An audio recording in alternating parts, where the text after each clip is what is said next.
So, welcome to the Gamingbrew channel where we love and play all things Dungeons & Dragons. Tonight is Rise of Harlock, episode 9. But before we begin, we have a couple quick announcements. If this is your first time here, we stream every Monday, Thursday, and Saturday at 7 o'clock, with YouTube videos being uploaded twice a week. If you're watching on YouTube, hit that subscribe button, as there are many more videos down the line outside of gameplay videos that I've been working on. And I'm not very good at video editing, but I'm learning, and as soon as I figure it all out, there will be more videos. Because video editing is hard. If you're looking for ways to enhance your own Dungeons & Dragons game, you can check out the vault below. We have magic items, spells, classes, subclasses, and other things that you can take and throw into your own game. I put an Instagram story poll up today, and it was overwhelming. More people wanted spells, so I'm going to be doing another, I think, spell challenge. I'm gonna try to do 7 days of spells in a row, get some more spells out, and then a couple people asked for more monsters, as in boss legendary monsters, so we'll try to do that as well. And that'll be like the content schedule for March. So for any dungeon masters out there, look out for some new stuff coming your way. And then this Saturday, the very last day of February, I think it's Leap Day, we're kicking off a new campaign Saturday at 7 o'clock. Pirate's Life.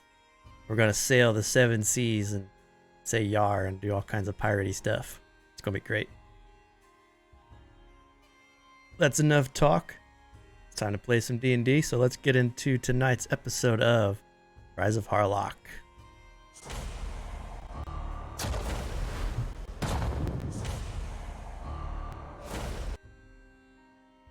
So, Ghosty Ones. The last episode, you all made it back to the Howling Hound, where you did some slight downtime stuff. Lucan, you went to the inn, and you learned that the new tax is coming soon, and that the humans are starting to prepare on the best way to avoid being selected for the tax and being taken to Razmaran to have their blood drained by Harlock. Silas, you learned that there is a cult in the city that may oppose Harlock's involvement, and they were the Hanged Men, followers of El Terrell. And they told you the only way that you could join the church was if you also participated in the initiation rite and hung yourself from the gnarled tree in the back of the church. You guys also did some purchasing and sold some stuff. Yuska and Ikanik, you guys gazed at some stars, searched the area, and after that Yuska had a frightening dream of a beating heart in the forest surrounded by cultists wearing stag helms in the Brimeye timbers. As you are on the bar, a new person approached you. His name was Zunar. He was a human mage who claimed he was from the Royal College. He said he was a captain with the Sightless Seer. He took an interest in the 5 of you, and as you guys had your discussions, it came to light that Sylvia is the granddaughter of Harlock von Lishkin, and Silas was her torturer, and eventually helped her escape, and the two of them are on the run from Harlock himself. This led to some interesting discussion between the party, which I think there is much more to be said, and I'm excited to hear what you all say about what happens. You learned of a new artifact weapon called Wail of the Revenant King, and it was close by in the Raven Roost Mountains, close to Lishkin Folly's fort, which is the fort of the Sightless Seer. Zunar asked if you all wanted to go to the fort, and he would teleport you there quickly, letting you know that it's about a 4 days ride back to town from the fort. So, Ghosty Ones, would you like to start and have quick discussions before you're teleported, or would you like to start inside Lishkin's Folly's fort on this 20th of Ivanenth, a cloudy fall night, as it's still night? Out of character, I just want to ask if we have a plan. What's a plan? What kind of Oh, buddy. Oh, buddy. I I think Immediate we or actually ever future made a plans? plan. Like immediate. Like we get into the fort and then what? We kill everyone. Oh yeah, we did not get that far. We got to Yeah, the fort, and then what happens after the fort? Nothing in between. Reload my cam. So we get there and we start shooting. No. No. So anyway, I started casting. Let's put you guys in the Howling Hound to have a quick discussion before you teleport. Just to be safe. I think we sort of discussed like talking to the Sightless Seer and trying to convince him to join us to take over the and may or may not kill him. That we won't discuss with the Sightless Seer, though. That'll be a surprise. We won't discuss that with him, but I may or may not attack him depending on how the conversation goes. Gladly kill you Tuesday for an army today. But I think that's about as far as we got. Yeah. Alright, I'm good. So you guys ready to go to the fort? Yeah, I'm ready. Zunar inscribes the runes in the center of the Howling Hound. And then with the snap of his fingers, they flare up in this bluish greenish color. And he welcomes you all to step through. Step through when you're ready, friends, and we'll take you to Lishkin's Folly.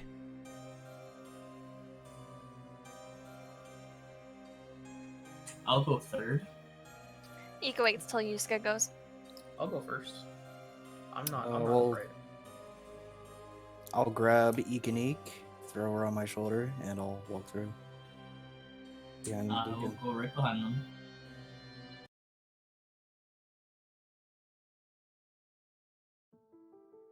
Alright. Sizing the stream really quick, because this is a big map. The 5 of you step out of the bright blue lights, and as you step out, you're instantly hit by this very cold wind. It's a cold breeze here.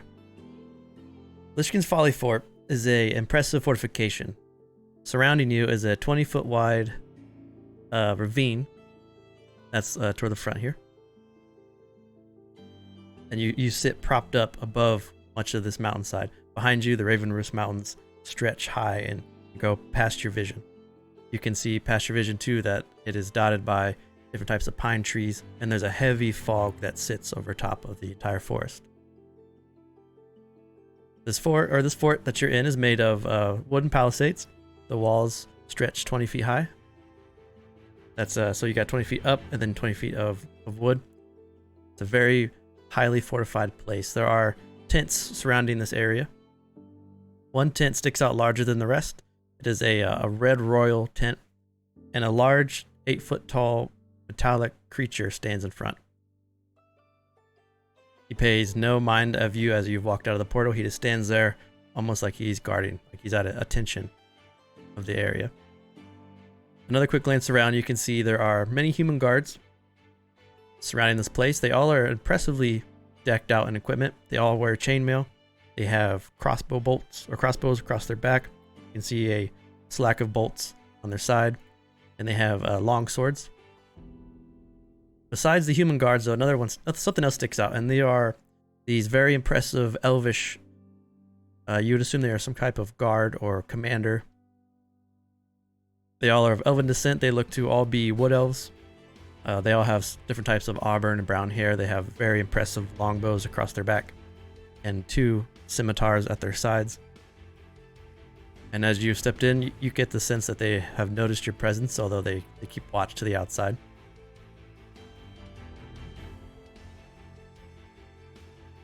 The thing that will jump out to you as soon as you step through the portal is that where that acolyte sits in that tent, it looks to be some sort of like medical tent, and you can see the acolyte as he sticks out of the tent halfway. He's working on a human that looks to be laying down on a flat stone table, and he's making some incision on his leg, and the human is unconscious. He has bandages on him, and he has some liquid that's being injected into his arm. It's a very non-magical type of medicine being administered to him. And then behind you, up here, it looks to be a large bonfire sort. It stretches up almost 5 feet tall, so it's almost taller than some of you, and taller than Ekanik. And it's stacked high with wood, like a wood palisade, like you would see people burned on a like a funeral pyre. Would I know anything about the type of medicine that Acolyte is using? Make a medicine check. 13. He looks like he's injecting him with some sort of like antitoxin. It's like a blackish purple liquid. Zunar is the last one through the portal. As he steps through, he looks at the 5 of you as you kind of look around this area. And impressive, is it not?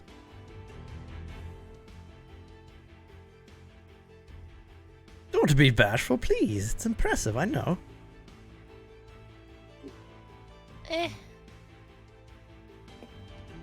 Like, it's okay. It's a lot of wood. We take what the forest provides. I wouldn't say that around Yuska. Oh. As long as the forest is respected. I hope you are planting as many trees as you're felling. I think that would be what we will do once we have rescued this land from the undead threat that sits outside our walls. That is why you see so much attention right now. If you would peek over the ravine, you would see many undead burnt bodies, charred and wasted. Undead? What do you mean undead? Come, I will show you before we get going. He starts to walk through this front area here. I don't know if I want to see some zombies. He pushes open this large main gate, and as he pushes through the gate, you can see the guards look down. The human guards look down, and they give a nod to Zunar. The elvish veterans don't pay him any mind, but he walks across this large bridge. Okay, Yusuke's planting a seed as he's doing it. You got it? He points down at the bridge to Sylvie and Silas, and he says, it's pretty noticeable too that it looks like this bridge has been rigged so that if something were to try to cross it that they don't want, they can blow the bridge up and prevent entrance into this tower. And then as you look down across, the ravine has dozens and dozens of these burnt, undeadish corpses, and they pile almost half a foot off the ground under this ravine right here, under the bridge. Would I have seen these before at any point?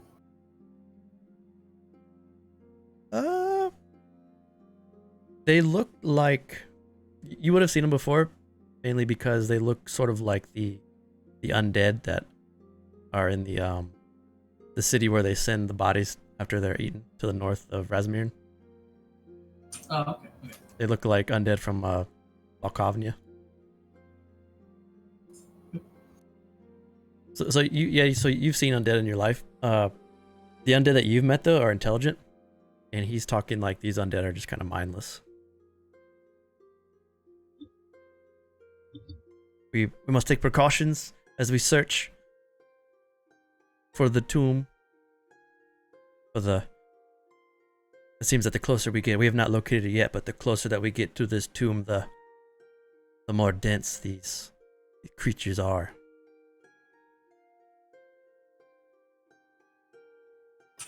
Do you mind if we meet the Sightless Seer before we go and venture off to find this? Sure, come with me. Walks towards the shield guardian at the red tent. He would give one more peek over the edge of the ravine and then follow Yusuke. Well, should climb on Yusuke first and then. Got it. So as he walks into this tent is about 15 by 25.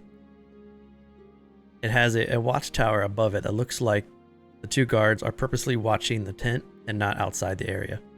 So the guards that are in this tent right here, or this part here, it looks like they're guarding the tent and not the wall. The tent, as you walk in, is filled with books and scrolls. There are jars containing several zombified heads. There's also skulls that line the bookshelves and other strange oddities that you assume is from a scholar from the Royal College. There's also three, they say acolytes, but they look to be they're robed, they're humans. They also look to be some sort of mage. And there's a large mirror in the center of the room. The mirror is almost 10 by 10. And each acolyte right now looks like they're performing a ritual towards the mirror. Zunar walks in. The shield guardian, as Zunar walks up, just steps up and then turns and lets Zunar walk in. And then as you walk behind him, the shield guardian turns and looks at you, and Zunar taps him on the shoulder. Oh, it is okay. They can enter. It is fine. The shield guardian steps and then turns to the side so that you guys can enter too. Can I try to see if it's a creature? Because Eek is very suspicious of this massive thing. Yeah, make a perception. As in creature, I mean like a living thing. So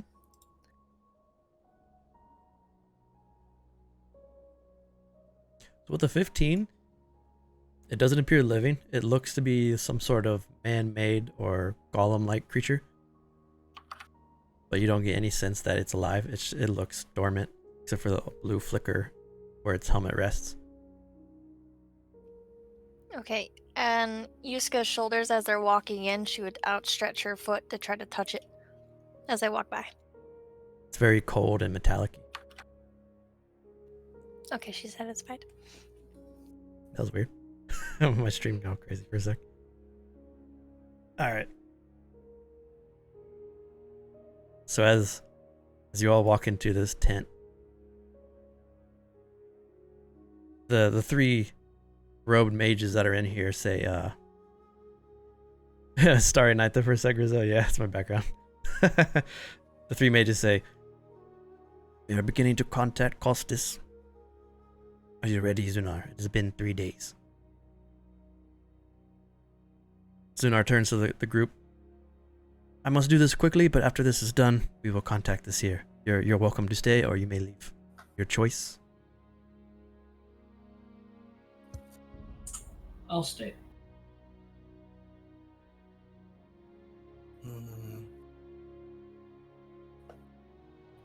Are we staying, Yuska?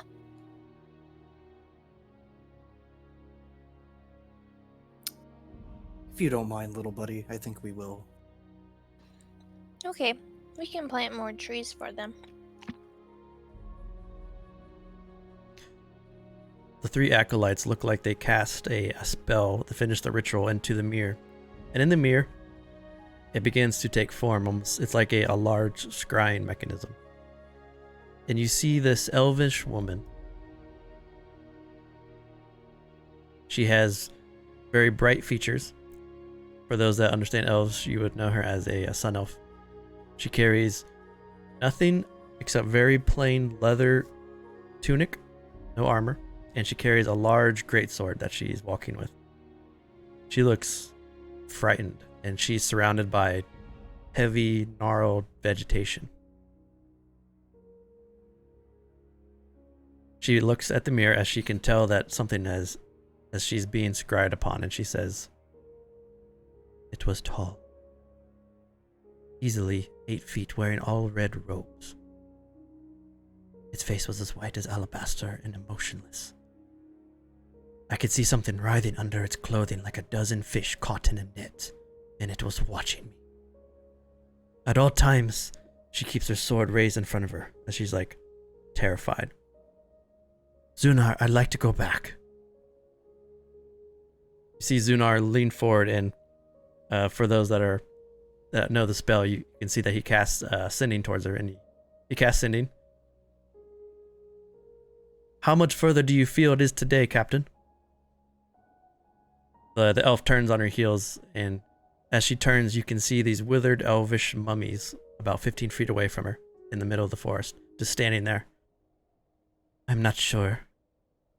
Probably another day or travel or so. The dead are a lot thicker here than they were yesterday." And then she gasps and she turns on her heels, and she comes face to face, and it shows in the mirror this elvish zombie, lower jaw gone, its tongue just hanging, kind of wagging in the wind. Just looks at her, just. "I'm coming back, Zunar," she says really loud. The zombie just stands there, and you see an insect crawl from outside its jaw and go up across its face. Zunar in the room, he gives like a loud sigh, and he nods. "All right. We'll try again in a week, Costis. Just return. I'll reestablish contact with you tomorrow, Captain. We will keep watch tonight." And she looks, and then she fades out, and the mirror slowly fades out. She turns to the those of you that came into the tent. That was Costas. She is the captain here.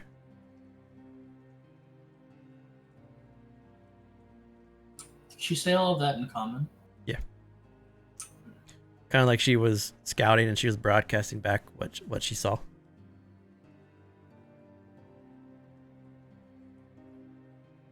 Where is she? She's a few days from the fort to the north. What's she doing? We're trying to discover where that tomb is exactly, and for whatever reason, the undead do not attack her when she walks, and she can walk freely. But when any of us journey into the forest, the undead just almost like they can feel our presence and they just charge and attack. But for whatever reason, she is hidden from their sight. Is it because she's an elf? That is what we thought at first too, and we sent some of our elven friends out into the wild, and they were not so lucky.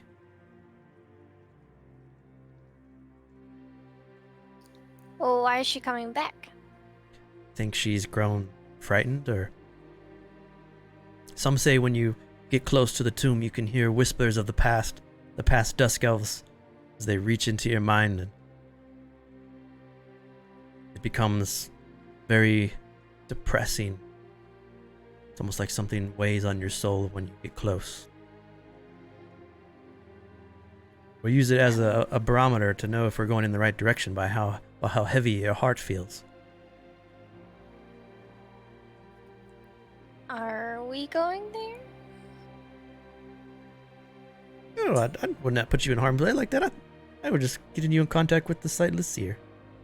Yep, that's good. Okay, yep. I mean, you're I welcome whispered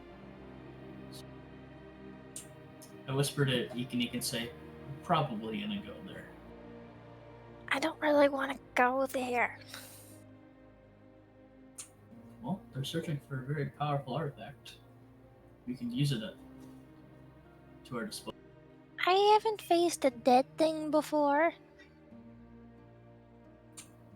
I mean, most of us probably have. Well, most of us haven't, but if it's died once, it can be killed again.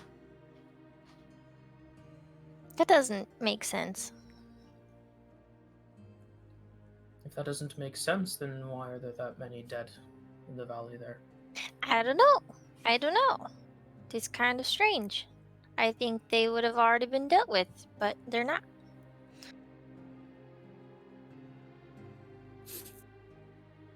We'll figure it out if we decide to go there.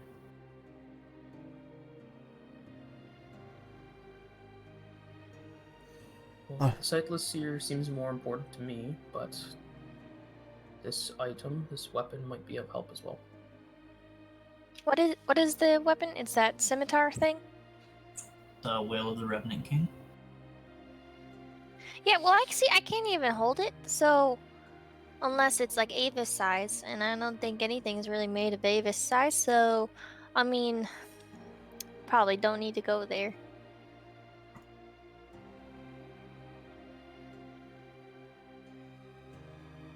So where's the Sightless Seer? I don't see him in the tent. I agree with Eek. I thought he would be here. Oh no, he would never put himself in harm's way. He stays in a location that not even we know of. We contact him through the mirror.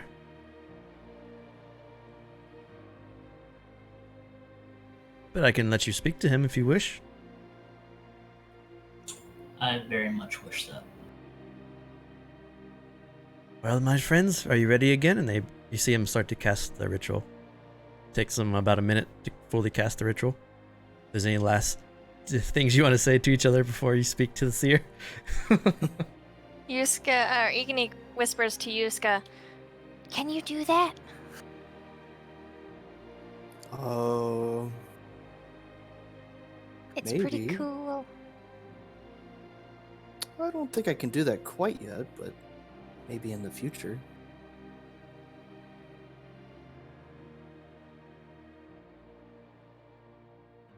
Their motion, they all stop at the same time, and you see them put their hands onto the mirror, and the mirror flares, but this time it's a purplish reddish hue.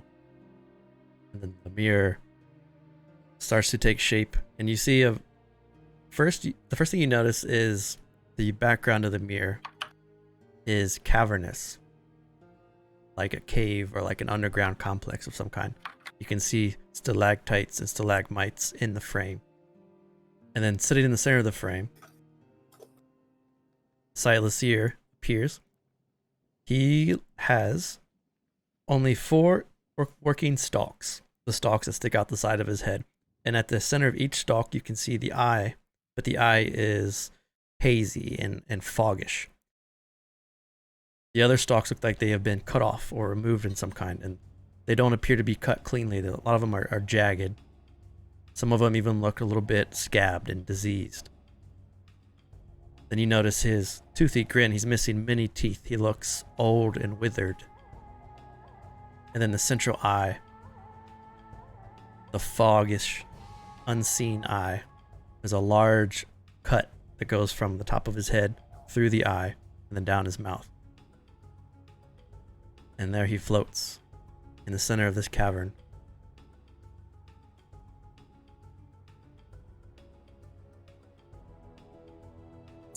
Seems like you've seen better days. It is good to let you gaze upon me.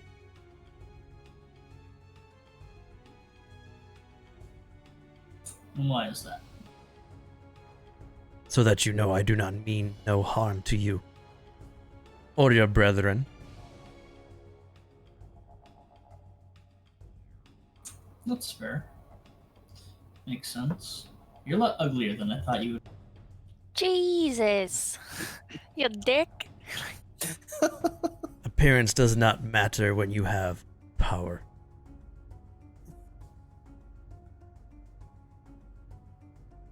That's fair. Do you know who I am? Yes, and I am happy to know that you have finally told those around you who you truly are, and that you will embrace what you are. So you were the one talking to me in my head then.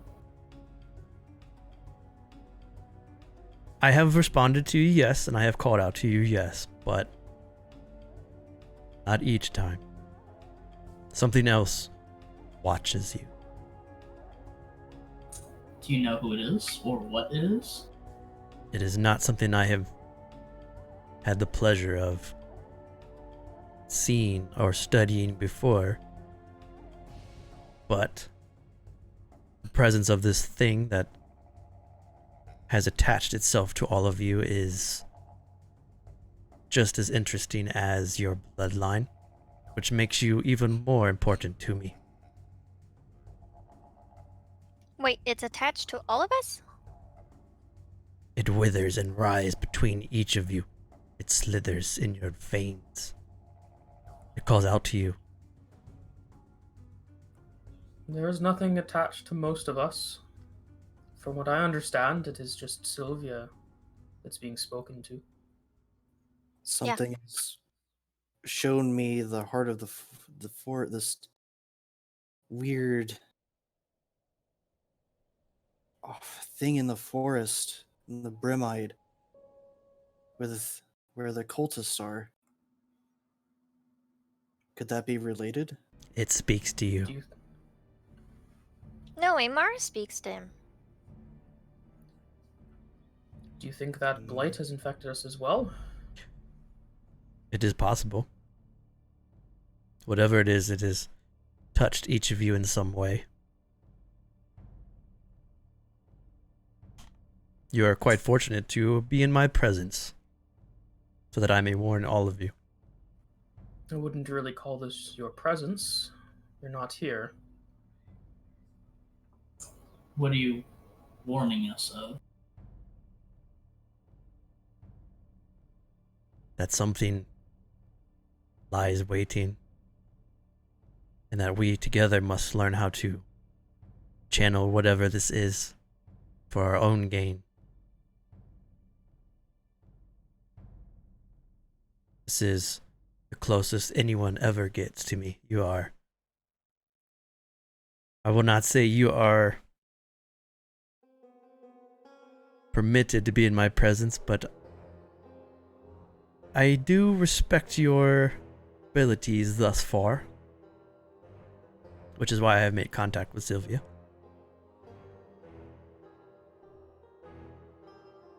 How do we get the thing to not attach to us? That is something that we must all discover together, and then we will learn to channel this weapon. Weapon? What do you mean? It's something. And if it can let you see visions, and it can act like I'm speaking when I am not, something. Is it the thing that's in the tomb that you guys are after? This is possible, yes. From now on, when you talk to me, I want to have a code word. The I would code- let him decide that now, Sylvia. And only in a way that only you would know. Banana juice. Banana juice. I'm afraid, Sylvia, that might not be a very good passcode.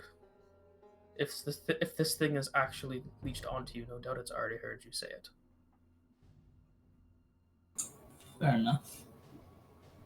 Well then, Sightless Seer, next time you talk to me, come up with something that only I would know. Would that be better? Well, we can try, as long as this thing has not faded your memory and your mind. Wait, it can do that? I don't know. I have no idea what has found interest in the five of you. It is something. I do not know if it is what lies within the tomb, but what lies within the tomb is before the great sacrifice took place, so it is possible. The Olothine elves are from before. I think it would be good to check out the tomb and then what is in the Brimide. If it's all connected, at least maybe we can find some answers doing that. Do you think we could do all of that and take the city before the next text? Well, we don't have to do it all at once, but that is definitely what we should be focusing on. Well, either way, I appreciate the warning, but I highly doubt Rezmir would let someone invade my body without warning. Rezmir. Do you think Rezmir is the one that invades?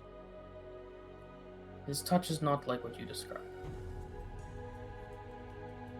Everything here is twisted in the expanse. Can it pretend to be an angel? Because an angel is talking to me. It could, yes. It can be anything it wishes. Oh. It acted Well. like it was me. Hmm. You must learn to conquer it and wield it. Or remove it. We don't even know what it looks like. Can't see it. We don't even know if it's real. One threat at a time, my friends. This Well, is fair. I don't know how our friends Sylvia and Silas cope with the environment up here, but I've learned to question everything that happens in this place.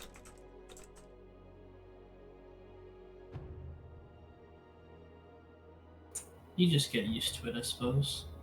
After years of time and, you know, your grandfather being who he is. Would Harlock have such ability? To leech onto all of you? Not that I'm aware of.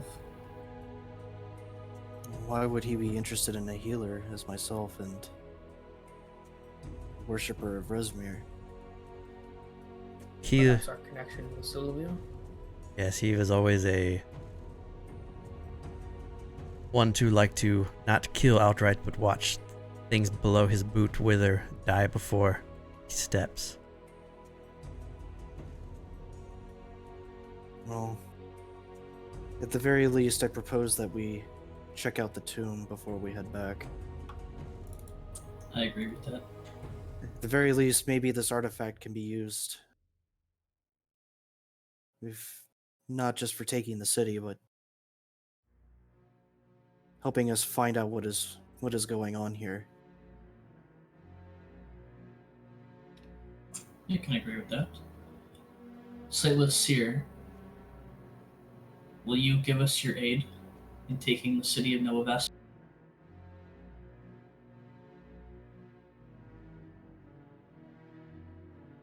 I will. As long as we are in agreement. That one, I will not be ruled by anyone. And two, you will not try to find me. You will not come looking. You will speak to me only through my friends.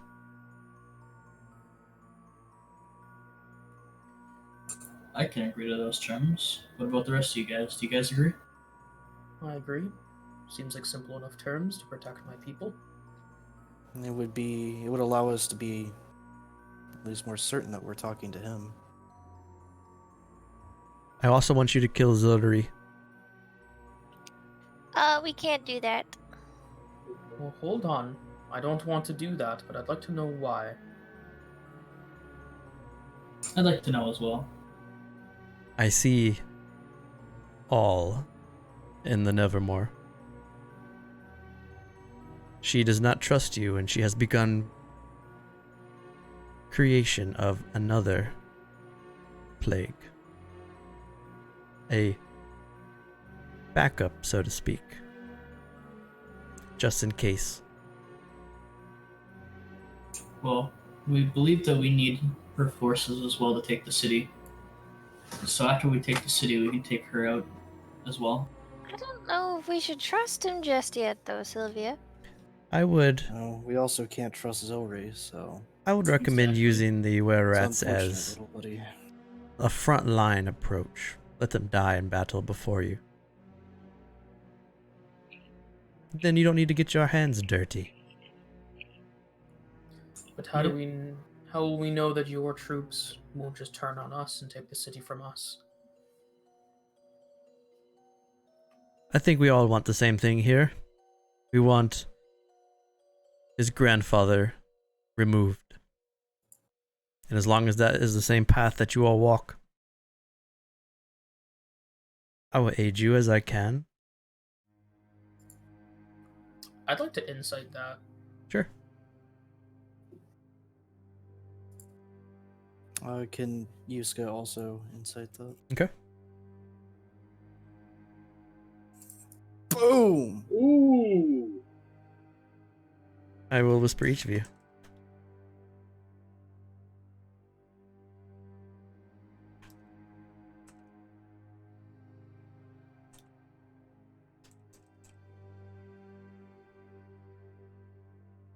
Oh, I can't see the roll. Gotcha. Whoop, there we go. Lucan rolled a 17 and Yuska rolled a crit 24. At 20. Is my mic cutting out as I move my head? No. Okay, cool. Not for me, anyway. I'm like blowing it. I'm trying to get, I don't want to get too close to it. Sightless Seer, blah. So that's what the two of you pick up as you kind of look at the seer. Very well. I suppose the first line of trust right now must be made with pure trust and faith. In time, I'm sure we'll both earn each other's proper trust. I would like to hasten this trust. Zunar. Yes, master. Give them a gift. Help them along the way. Give them what you think is fitting. I will be watching you. All of you. Wait. What's your name?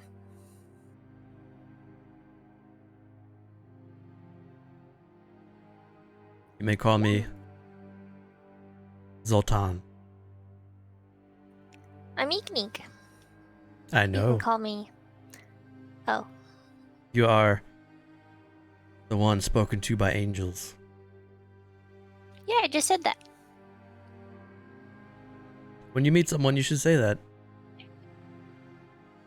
I should tell them I speak to angels. If they are human, yes. You'll find Why? you'll be able to get more out of them than you would have before. Should look at Lucan. He is not wrong. Humans are very religious. Anything that speaks of the spiritual, they'll listen to you. Within reason. I look over to Lucan and I'm like, you say that as if you're not human. That's just the way Joseph talks. I just let you know that now. Lucan's human. Why would you even think that?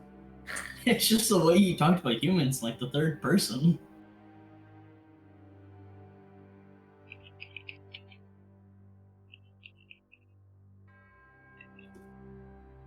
I'll show you my character sheet. I'm human, damn it. Zoltan from Dude, Where's My Car?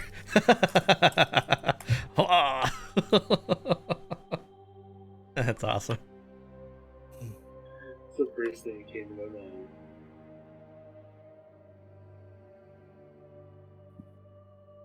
Zunar, Anybody? make them at home here. Provide them quarters. Assist them when they need to. Or assist them with whatever they need.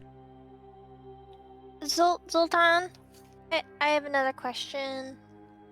Yes, touched by an angel. Eek is fine. So, so I have a friend named Virgil, and he's connected to Zilri, and he's gonna die if we kill Zilri, and I don't really think Zilri is a good person, and I know that's fine, but Virgil's a good person, and, can you help me with Virgil?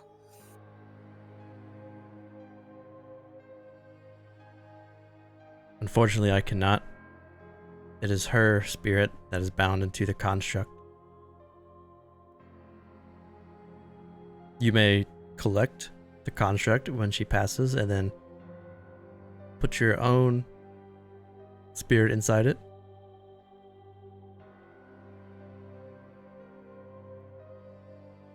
You're muted. Oh, sorry. but then Virgil's going to die. And once you give part of your own soul, he will live. You will shatter your soul to bring him about. Well, I'm just a little person. I don't really have that much of a soul to give. So, Every soul is the same size. I don't know. Should look at you, Scott. It's like. Okay, so the point is Virgil doesn't die. I don't want to kill Virgil. So that means we can't kill Zilri, and we're not going to kill Zilri until Virgil lives, and you gotta help us, Zoltan.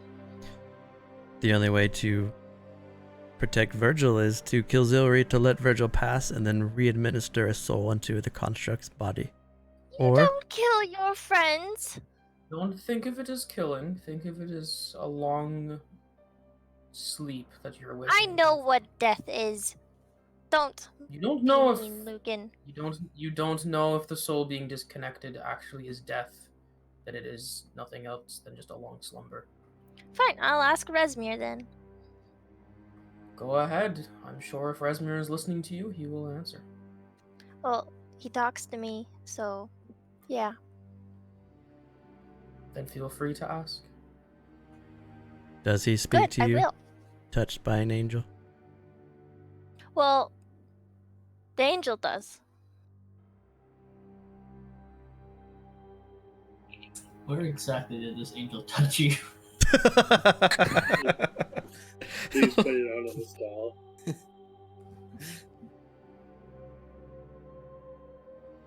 This conversation. Do you think the angel speaks? Or the one that watches?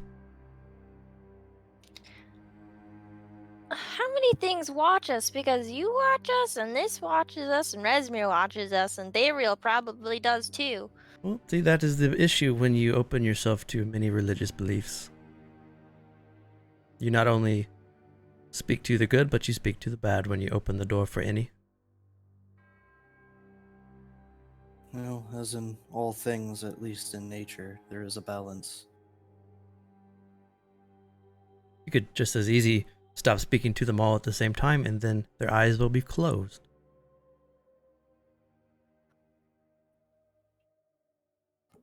That sounds like a scary and lonely life.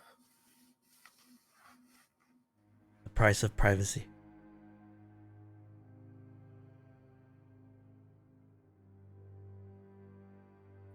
Zunar, make their beds. Give them a gift in my name, and I will speak to you all again. We'll see you soon.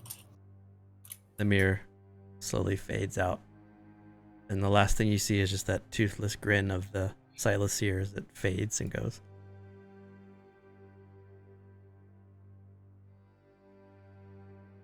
Well, my friends, he's offered you a gift if you would like to accept. I'll accept. He turns and he opens this small little ornate chest. He pulls out a ring. He shows it. It looks like a shield. There's gems that run along the sides and around the front. And he says, this is a +1 ring of protection. Whoever wishes to take it may take so. Nobody else wants that. I'll take it. Question. Is AC it of one gift for all of us, or is he going to be providing 5 gifts in a moment in total? Just one. Oh, Okay. okay. So That, who would like this one? Who has the lowest AC? Besides the wizard. I'm at a First off, 14. not a wizard. Close enough. I have 15. I have a 13. Oof, 13. I might have a 13, but I have yet to be hit in the last 8 sessions. So that means I should. Lucan's gonna fucking die. Bold words for a caster. Absolutely bold words. I think Silas should probably have it since he's usually in the front getting actually punched. Yeah. Well, I think Eek's gone down every single battle. So. That's your fault. You roleplay tripping on No, barrels. okay, I got fucking shot by an You deserve to get arrow. shot. No, I got shot by a natural 20 arrow. Don't give me that shit. Then the +1 AC wouldn't help anyway. This is true.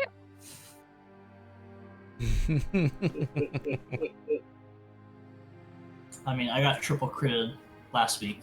Oh, So Brews, your videos Frozen. frozen. Damn it. Yeah, you are frozen. Silas, how much AC did you say you have again?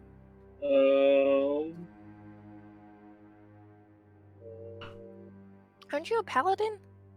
No, He's a fighter. No, he's a fighter. you're just okay. Yeah, there's, the horse threw me off. So theoretically, In most combats, how much do you have? If you were to have dual wielding weapons, if I do wielding weapons,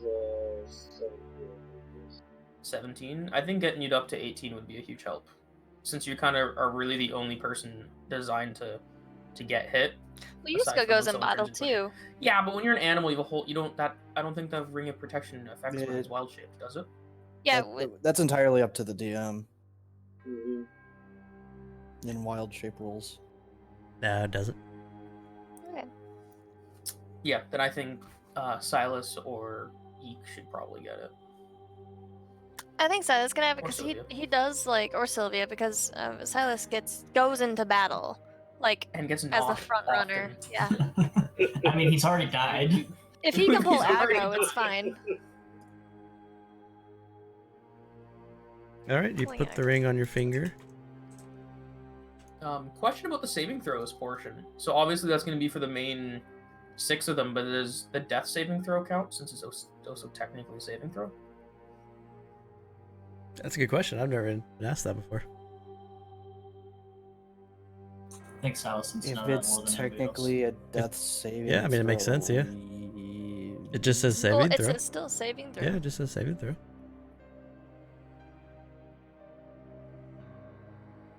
So, Cool. Sightless. I'm gonna put on your global modifier ring of protection. All right. Oh, I don't know.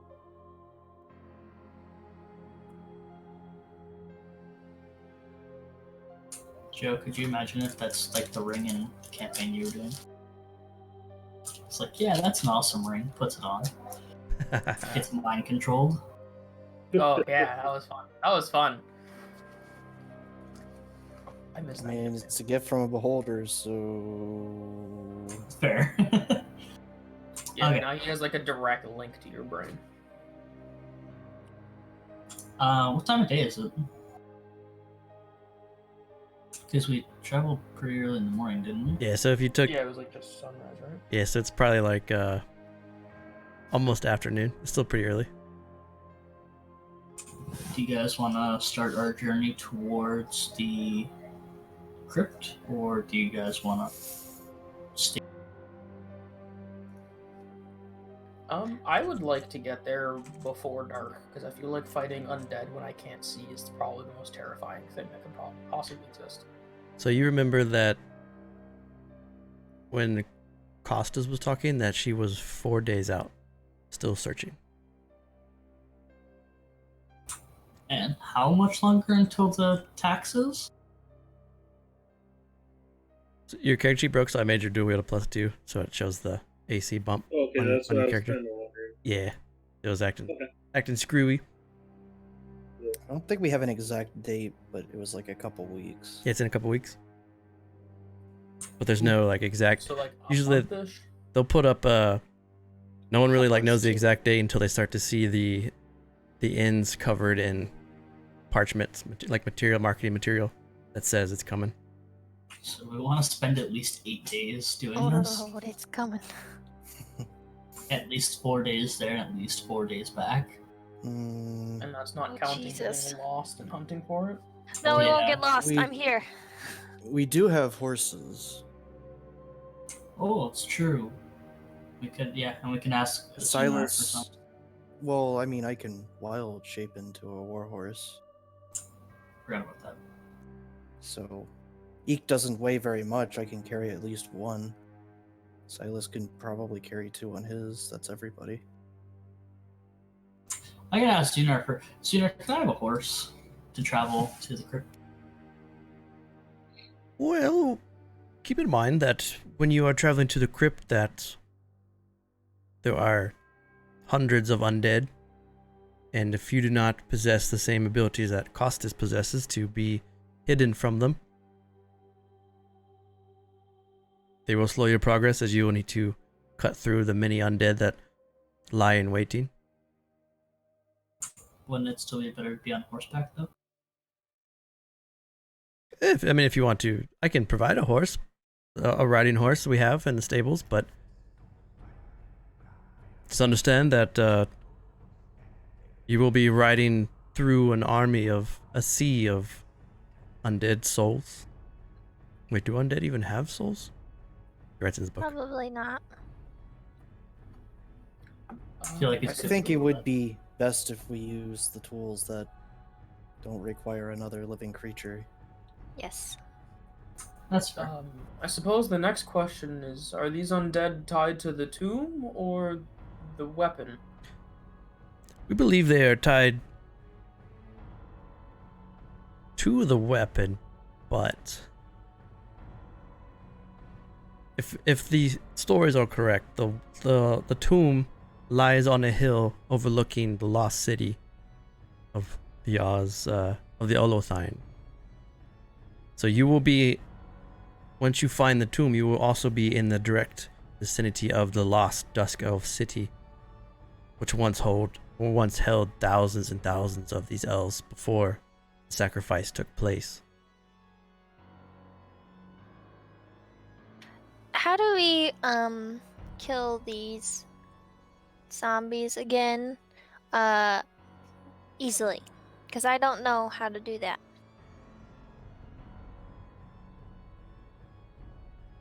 To make sure they don't get up, it's always good to burn the body. But Okay. They are, Alright. I'd say they are highly, they're very slow, but regular weapons that slash or bludgeon aren't as effective as magical means. Well, I'm screwed. You can break their bones, you can cut off their legs, and they will still continue to crawl towards you. What if we cut off their head? That is the way to go, yes.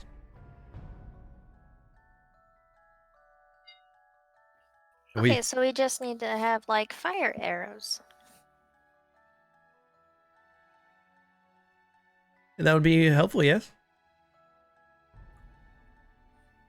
What attracts them to us? It seems that whenever anything living gets close in the vicinity of these creatures, it's almost as if they know, they have like a much higher perceptive value than others, and they sense things.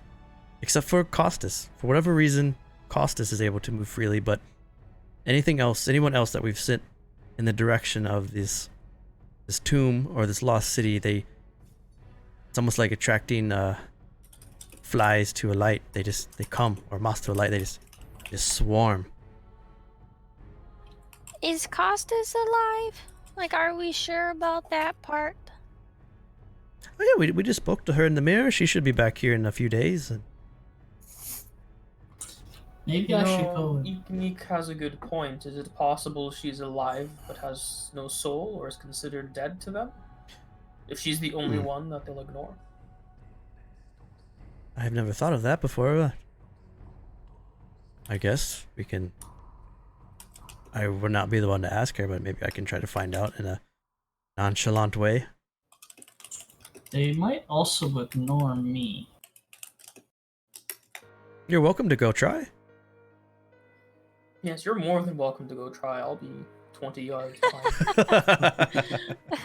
Are there some like close enough that I could like venture out like not far and see if they would come to me? So they seem to approach every few days to this fort, and we have to fight them back very easily as we've put precautions in place. But to the north, if you were to travel an hour or two, you would start to see remnants of the zombies.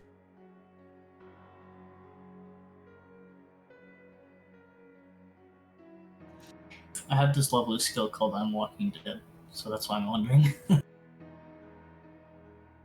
Doesn't say anything about undead, buddy. Yeah, I know. Fucked. But it implies I'm basically a zombie. Basically, does not mean anything in D&D.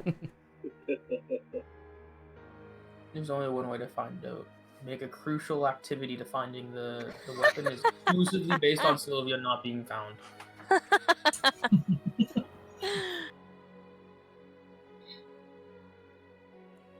Yeah, if the group is confident we can get it quickly, I am down for it because I think that would be a badass weapon to have on our side.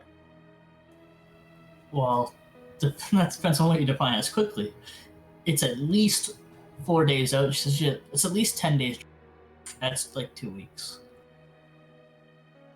I mean, 4, 8, we'll give ourselves an extra 3 days of actually trying to find it. Yeah, it'd be just under 2 weeks. How far away is the fort to Novavasi? 4 days. Again, another 4. I mean, Yeah. 15 cutting minutes. Next it 2 weeks. close. Wait, Kizunar, can you teleport us back to the town? Unfortunately, I can only bring you here because I have a point set up, but I cannot take you there. So you travel here, and then travel 4 days back by yourself. Like, Well, we Through can definitely with a use horse. horses to Yes. get back. So Keep it in wouldn't mind- take quite. very so- We'd inefficient. also need to bring the forces of the fort to the city, and I imagine a mass of men will not walk fast. Yeah, we only have so many horses. This is very true. So I don't think we're going to be able to take the city before the next tax. And if we decide to do this. Well, if we stay here, we won't. I guess that comes down to what the definition of a few weeks is, because I think of that as like three to almost 4 weeks, but more of a 3-week thing, not 2. Couple is 2, Because if- few is 3 or more. Yeah. Yeah, That's you're fair. you're looking at 3 to 4 weeks, somewhere in between. Okay. I So think then if we do this, and then when we get back here, we bring the army there. Let's just say it takes 6 days from here with the entire army. That's still just under 3 weeks. I think that's our only plan, Yeah, and we then, gotta do it. yeah, and then we leave early before the army so that we can kind of like get the People on our peasants side. ready. Yeah. And also contact Zilri at some point on that way. Mm-hmm. Well, we can do that whenever because we have the wand, Send, right? Yeah, we have yeah. Mhm. Zunar, I'm gonna need some oil, some flint, and some more arrows with some cloth. I'll need some of that stuff too. That should be easily provided for. Okay, I also need some food. Please. Oh, what kind of food do you wish? Yusuke, what kind of food do you want? Oh. I mean, I have rations if you guys need rations. I literally do not eat. But I have I'm rations. always partial to berries and No, I can find us some berries. Say something else. honey. Unfortunately, we don't have delicacies, but I can provide meats, nuts, and berries. I would like some cheese I can give you some cheese. and porridge. I can give you porridge. I can give you oats. I know an okay cook that would be great in this camp.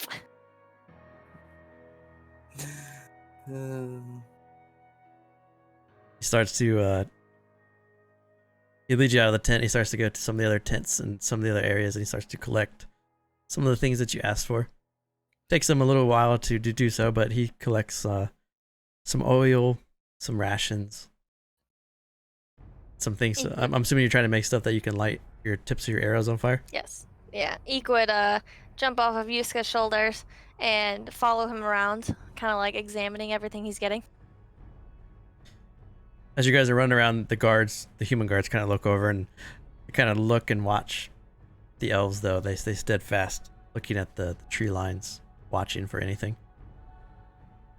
But he collects everything, and then he gives you guys small containers of what you might need. How many arrows do you think that this would light up? Those materials.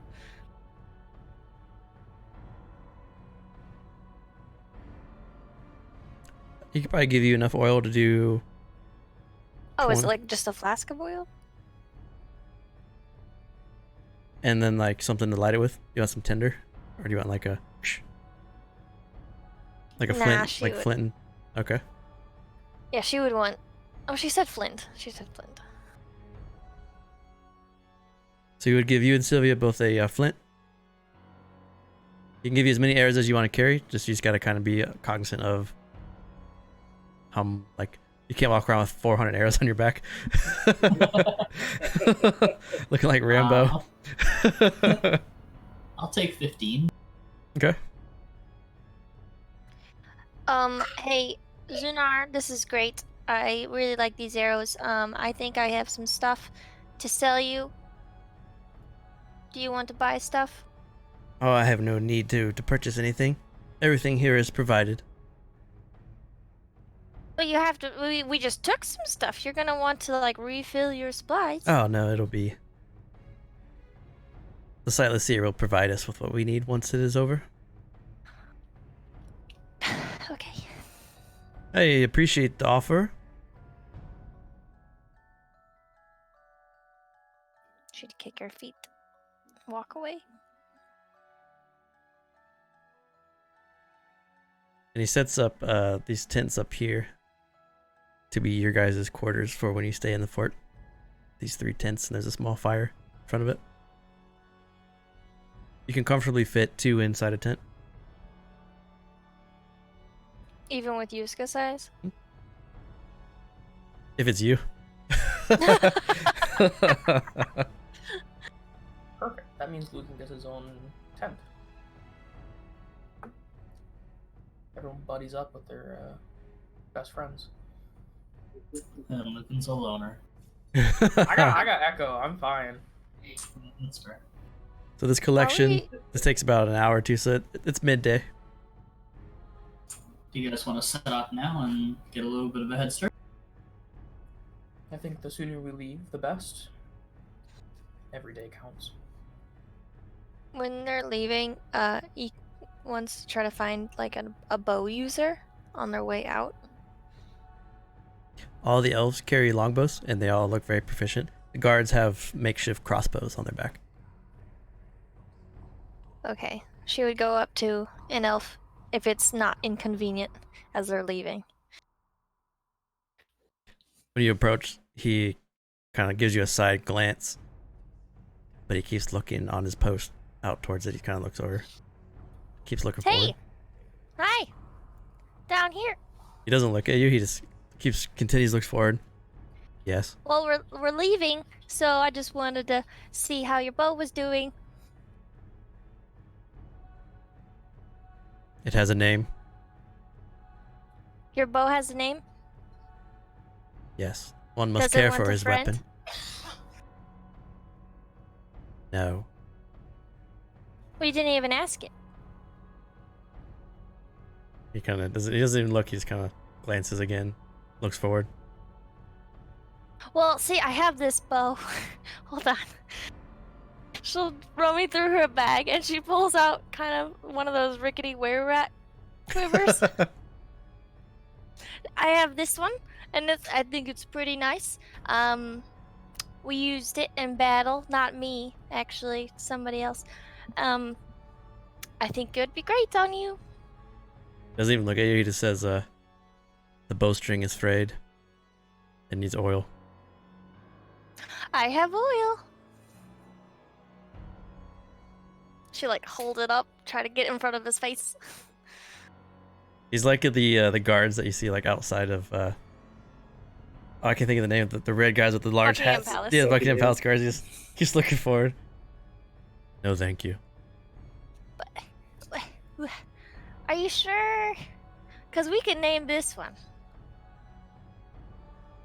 Give it to him. He shrugs his shoulders at the guard above him. Hey, hello, down here. You're a small one.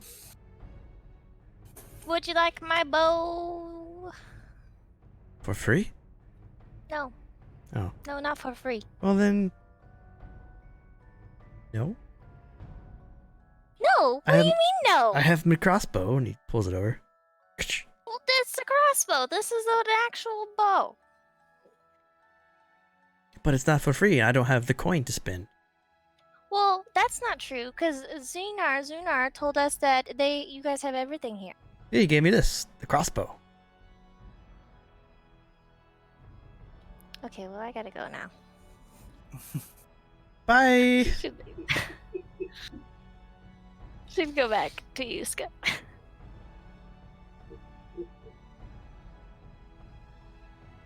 So the five of you are getting ready to depart into the woods going north? Are you taking horses or are you going on foot? I think we should follow Yuska's advice and only take the horses we have with us. Yeah, until we get to until we start to encounter the undead at least. So you're gonna Nevermore steed with Silas, and then Yusuke's gonna turn into a horse Warhorse, with, yeah. with a wild shape. Gotcha. Yep. All right. As they're going, Eek pretends like that Titanic scene where Rose has her arms out, but she's just on Yuska's back, and her cape's flying in the wind.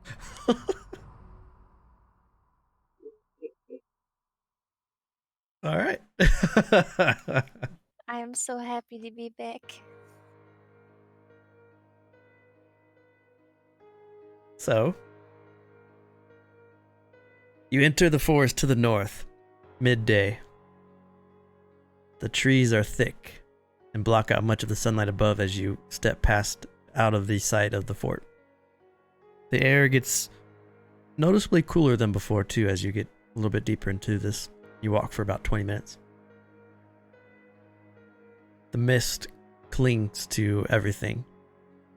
The mist is much thicker here than what you've encountered at Novovasi or even when you're going to the lumber camps. The treetops are covered by gray clouds that hang overhead and make looking up past the trees impossible. You walk for 45 minutes. Then you walk for an hour. And then up ahead you finally hear it. Small footsteps, cracking of twigs, a couple of different places in front of you, about 100 feet out. And you hear the slow moan, the low moan.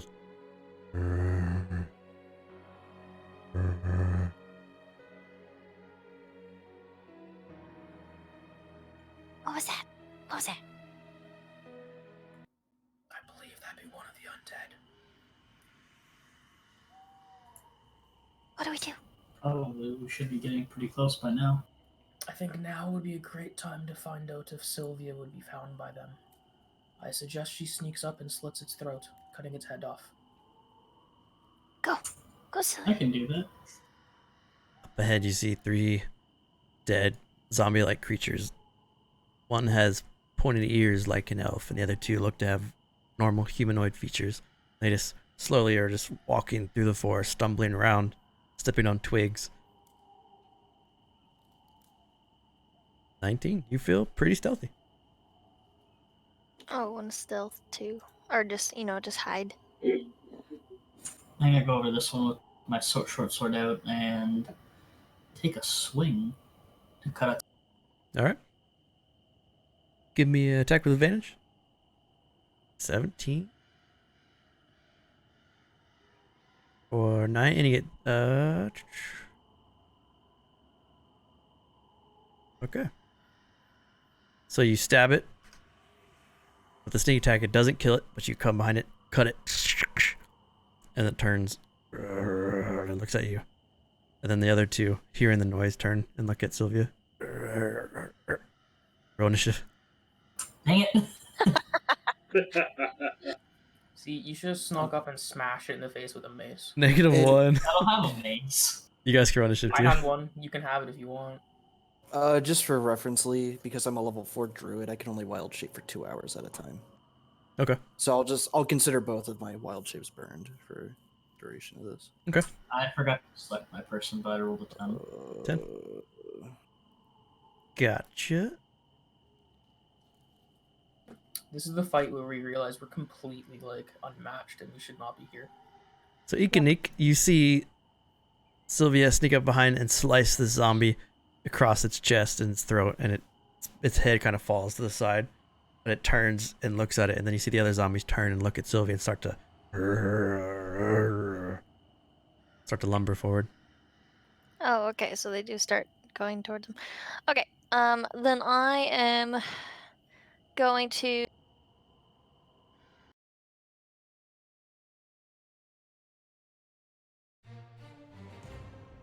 You're muted. I want to scurry that way, Okay. and What is your passive, Ikanik? ooh, fuck. It is. Sorry, it is 15. Behind Sylvia, you can see hands merging from the soil. Slowly, Sylvia, fingertips. behind you. And then I want. Is lighting an arrow an action or a bonus action or what? Just one arrow?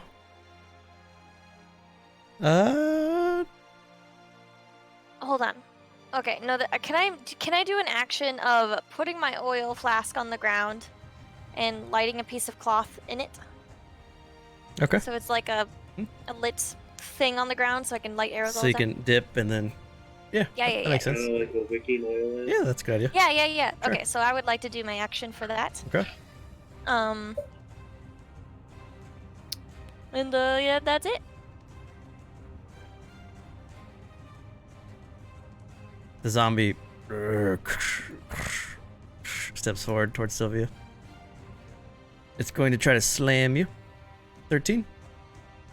That misses. The zombie that you sliced half apart. It's gonna take its arm and try to smack you with it. 15? My AC is 15. Yeah.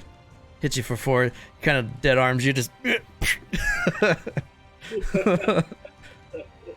Silas, on your horse. So what, I have 60? You get your horse movement. Yeah. You can use your horse to dash too.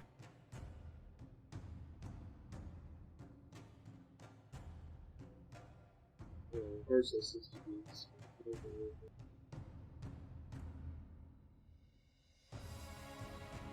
60 feet. Your passive is a 9, so you do not see the hands emerging from the soil. Yeah. We're just gonna swing at the zombie here with blowswords. You got it? Did my yelling help at all for them to identify the hands in the soil? Mhm.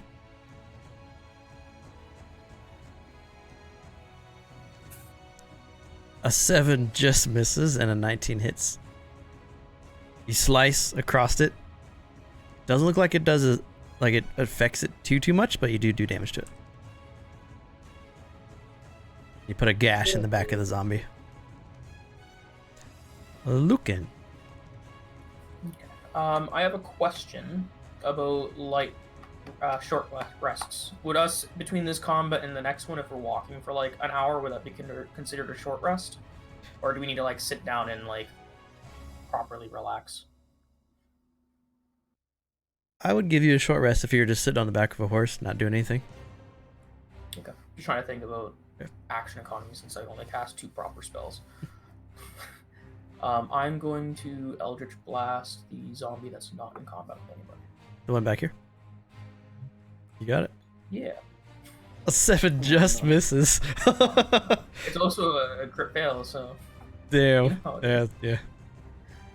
That doesn't mean anything in 5e though. Yeah. Unless Lee decides that he wants to do something like that.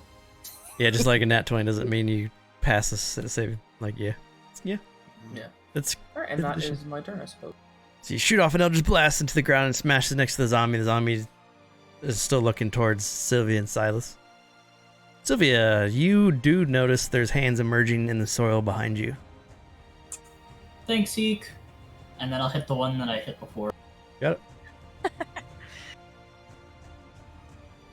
And that time with the 9, as you slice across it again, or you pierce it, you pull out your blade, it falls to the ground in front of you. Where exactly are those hands out of the ground? There's one here, and there's one here that you notice. If I were to move, would they get attack of opportunity? No. No, wait. The zombie, We need the music. Undead Fortitude, dies, but its Undead Fortitude keeps it alive, and it has 1 hit point as it's still standing. Okay. I use my cunning action to disengage. Okay. You can't hear the music. Correct. Yep, what is it? And I'm gonna move to there. You got it. And When you get to there, Sylvia, you see hands emerging from the soil here. we're so screwed, guys. Yuska. We're fine.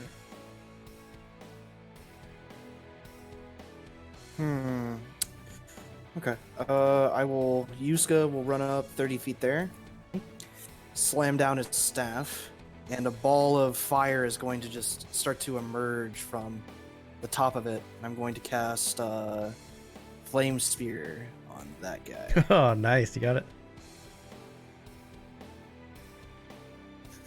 Ah.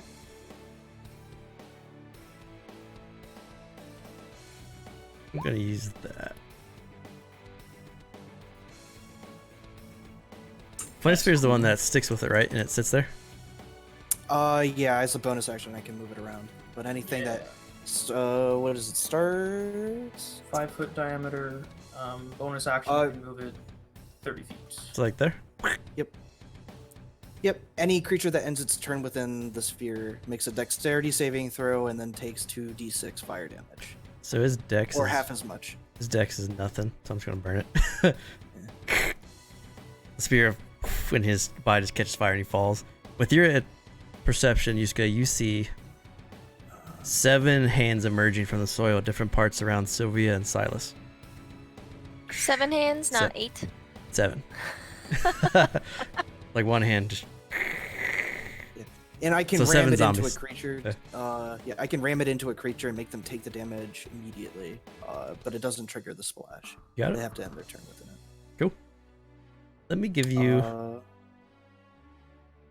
I don't know if I can give you movement of that or not. Let me try. Since I've already cast it.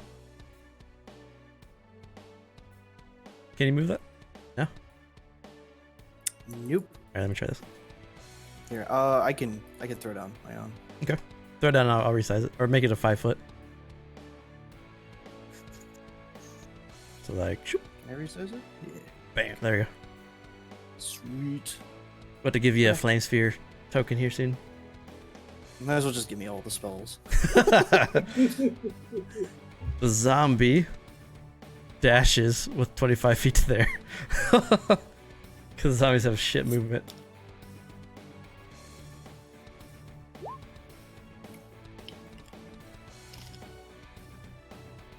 Alright, top of the round.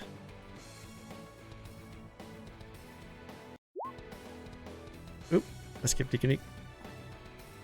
There we go. Deaconique, top of the round. Lovely. Okay, short bow's range is what again? Like 120? No, that's long You bow. can hit like It's anything, 60? basically. Yeah, Yeah, you're good.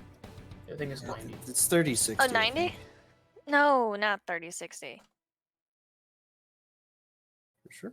Short bow. We could look in your thing. It is short bow. 80, 320. 80, 320, even better. All right, so I can hit 320, everything. loose it. Okay, so I'm gonna go take an arrow from my quiver and I'm gonna light it. Well, I'm gonna Dip it down. dip it in the oil. Yeah. Okay. But then light it so it's on fire. And then I'm gonna shoot. Oh, buddy.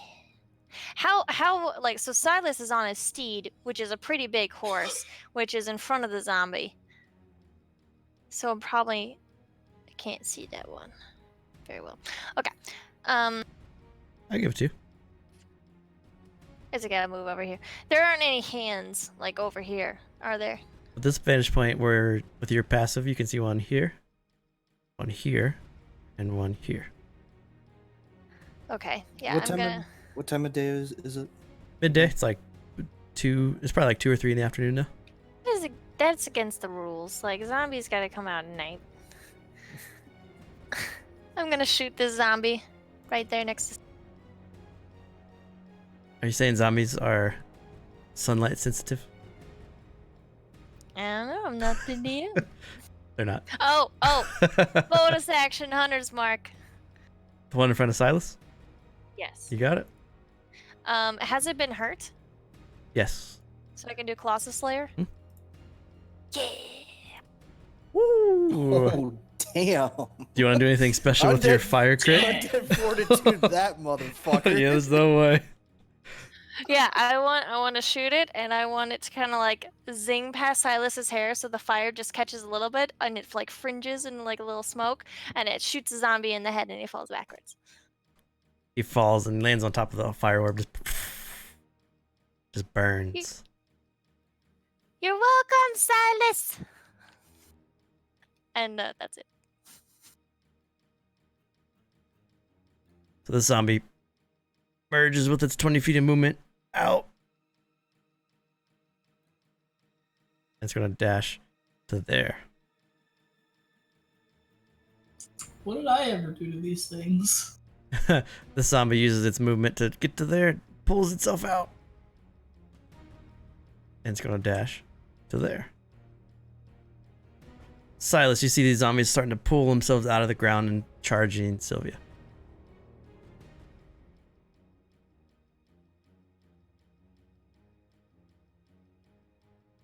True bro fashion.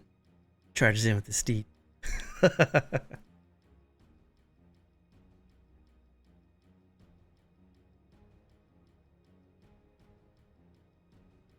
You're muted.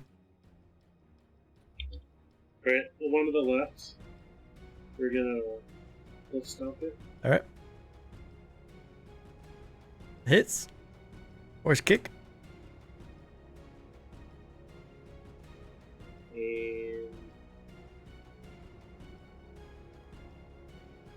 so action. We'll take a swing at it. 12 hits. So the horse turns and kicks it in the chest, and then you come down with your longsword, slicing it. It looks pretty beat up, but it's still standing. Although part of its limbs are hanging off, and there's this huge gash across its chest.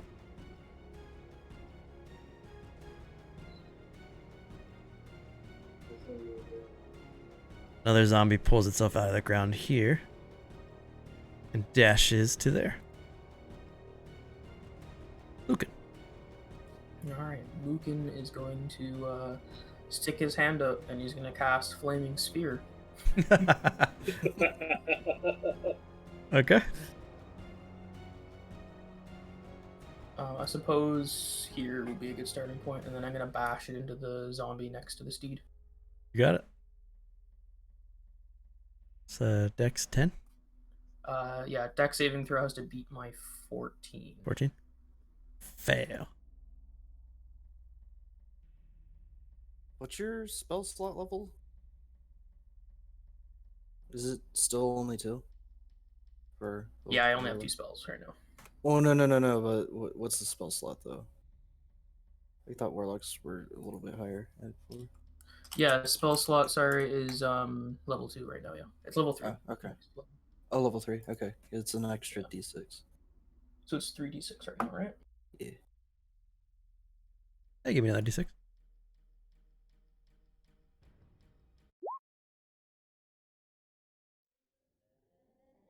Ooh.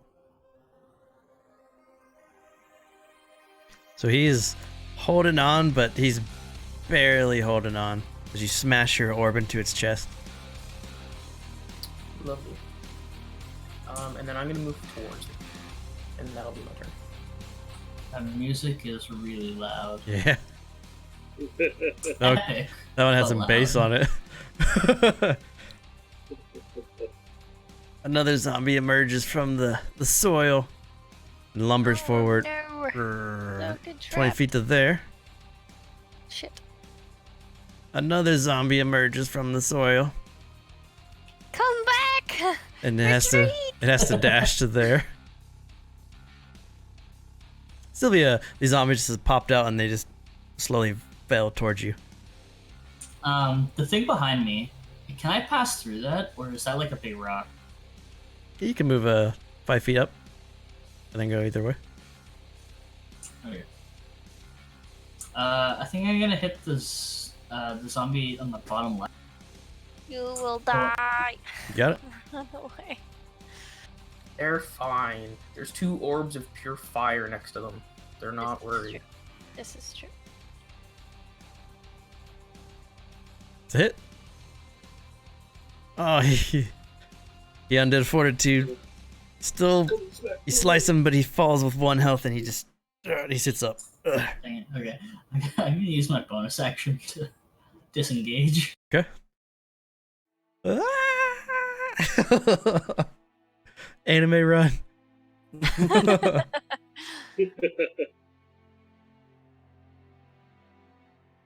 that's all in my turn. You got it? Yuska. Okay. Move to about there. For my bonus action, let's see. I don't want to have 2 orbs surrounding Silas. There's a pathway to go someplace. So bonus action, I'll move this orb to that zombie. Got it?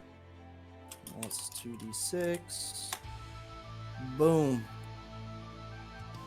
And then for my action, So are you slamming it? I'm gonna Or you slam gonna the spear into him. Slam it? Just Gotcha. the spear into him. Yeah. Yeah. Well, the top one. Only the one that I slammed. If the other zombie ends his turn in there, it'll take Gotcha. the damage as well. 10 damage, got it?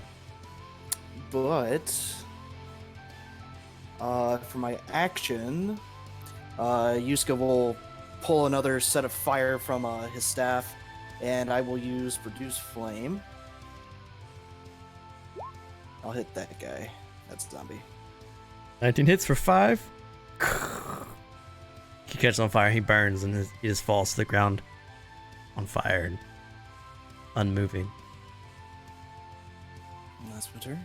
Another zombie pops out of the soil. And it can only dash to there.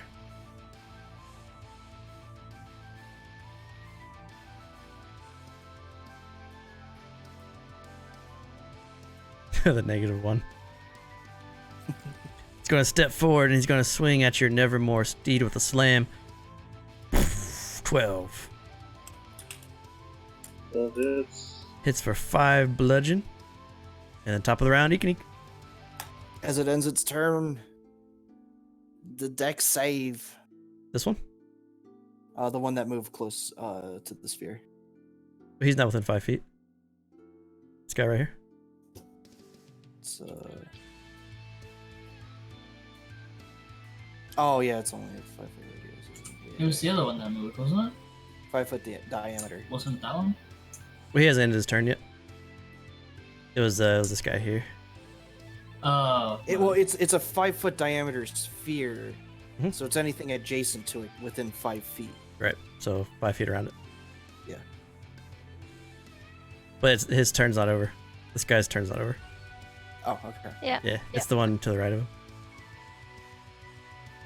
Alright, so I see that guy come out of the ground and start trudging his way over to Silas. So I'm going to dip another arrow in the fire and shoot. But first, I'm going to bonus action move my hunter's mark to him. You got it?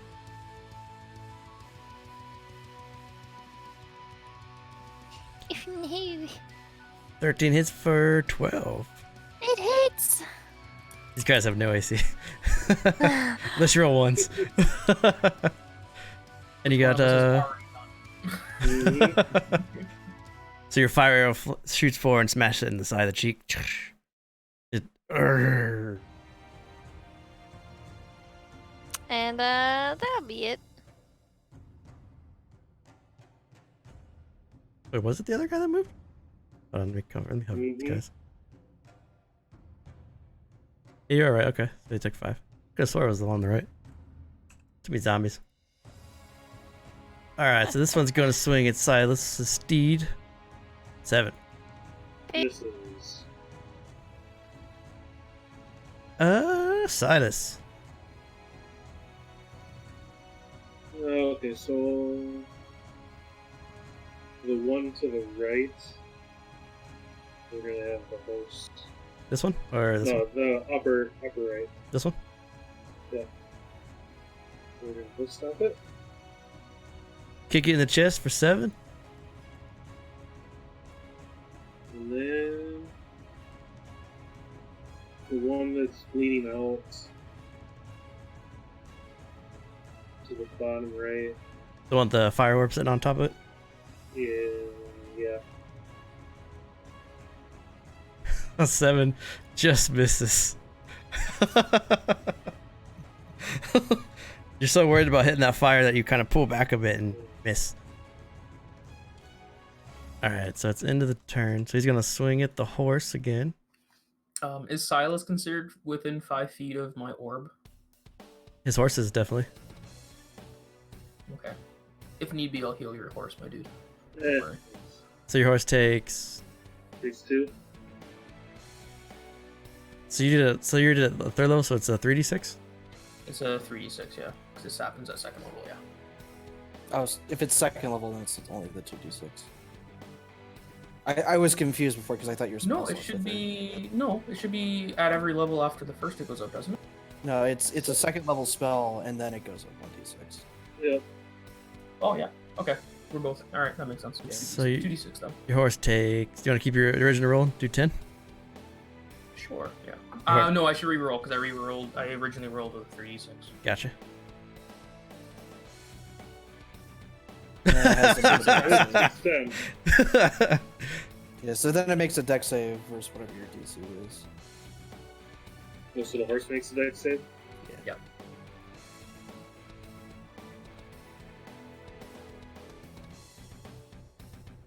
You take 10. I am sorry. Burn. That's alright. It's not D&D if like a little bit of collateral happens though.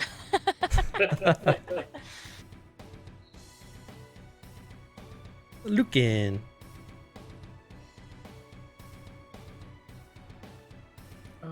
I'm going to move my ball as my bonus action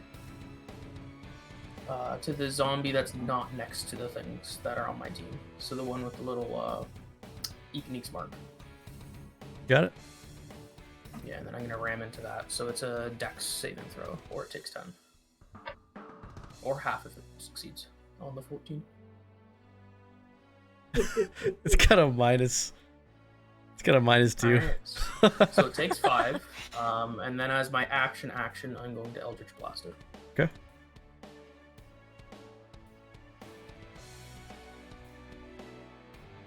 $11's enough to kill it.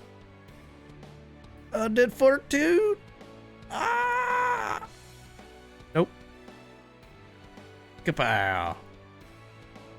The Flame Orb hitting it, and then the Eldritch Blast is enough to finish it off. It's too much damage to come back. So this guy is on the orb, right? Yeah. So he's dumb. He's gonna step forward. Swing at the horse. 16 on the horse. Alright. And then flame damage. 15 deck, so yeah, I think, is it half?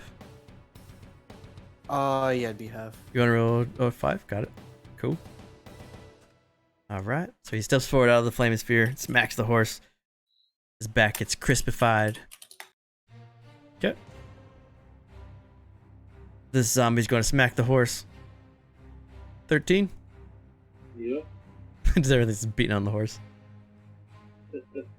How much HP does it have? 22. Okay. Horse is at 1. Oh my god. Well, the horse is dead now. That was one. Oh, is it dead? So you fall out, the horse just dissipates into a cloud of smoke under you, just poof, and then you land on your feet. Because you are a Nevermore Knight. And you are graceful falling off your horse. Sylvia. I'm gonna use my bonus action to switch my weapon to my short bow, Okay. and I'm gonna hit the zombie like directly in front of me. You got it.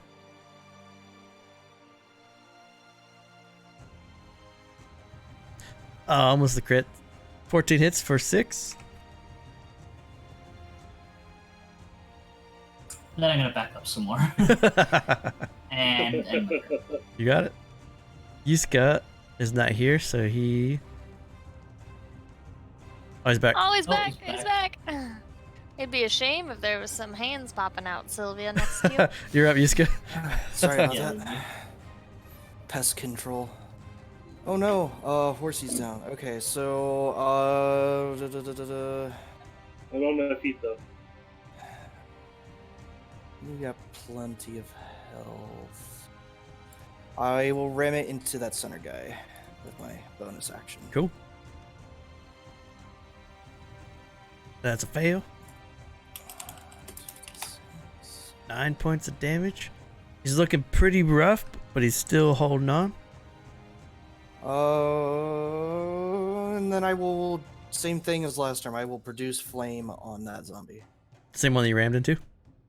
Yep. Okay. He just explodes in fire. And because he did fire damage, he cannot undead fortitude. And Hey. then I'll go to take a little pressure off of Silas. And I'll move there. Yeah, that's what I was thinking. That's my turn. Unique. Cute. Okay, so I can still see everyone. Well, I can still see the zombie, right? Yep. Okay, so I'm gonna Hunter's Mark, move it over there with the bonus action, and then I'm gonna light a third arrow and shoot him. Has he lost damage? Yes, yep. Or has he taken damage? Okay. Yep. Then I'll add Colossal Slayer into the attack. 26 is that, yeah, and then 17 with the fire damage attached to it. The zombie falls from your arrow. Ha ha! That's her turn. Zombie, even though it's being burnt, it's going to swing its Silas with a slam. No. And then he's going to take damage from the fire. 0 dex save. You want to keep your 9? Or you want to roll again? I'll reroll it. 6. Yeah. Got it. He stands there, he swings and misses as his whole right side is just being charred. Silas. You will need to step back 5 feet or you're going to get burned. If you step back, the zombie will swing at you. We'll swing. We'll move that here. He swings. Ooh, Oh, yeah. damn. He smacks it. Jeez. Alright, then we'll swing twice at that other zombie. You got it. So main hand, offhand. Both hit. Your dual longswords, Lucan. I'm gonna ram my fireball into the zombie next to the other fireball. You got it. I don't think that's how. It's just zombies getting hit by rolling fireballs.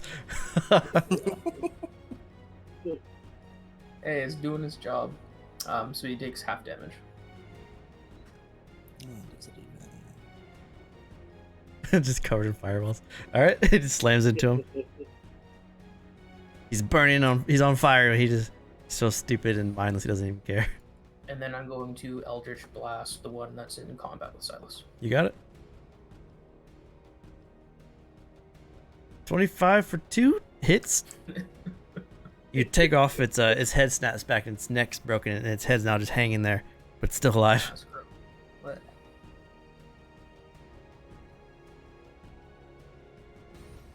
That zombie's going to swing at Silas. 14. It's not going to move. Half damage from Lucan's orb. Half damage is enough to kill him.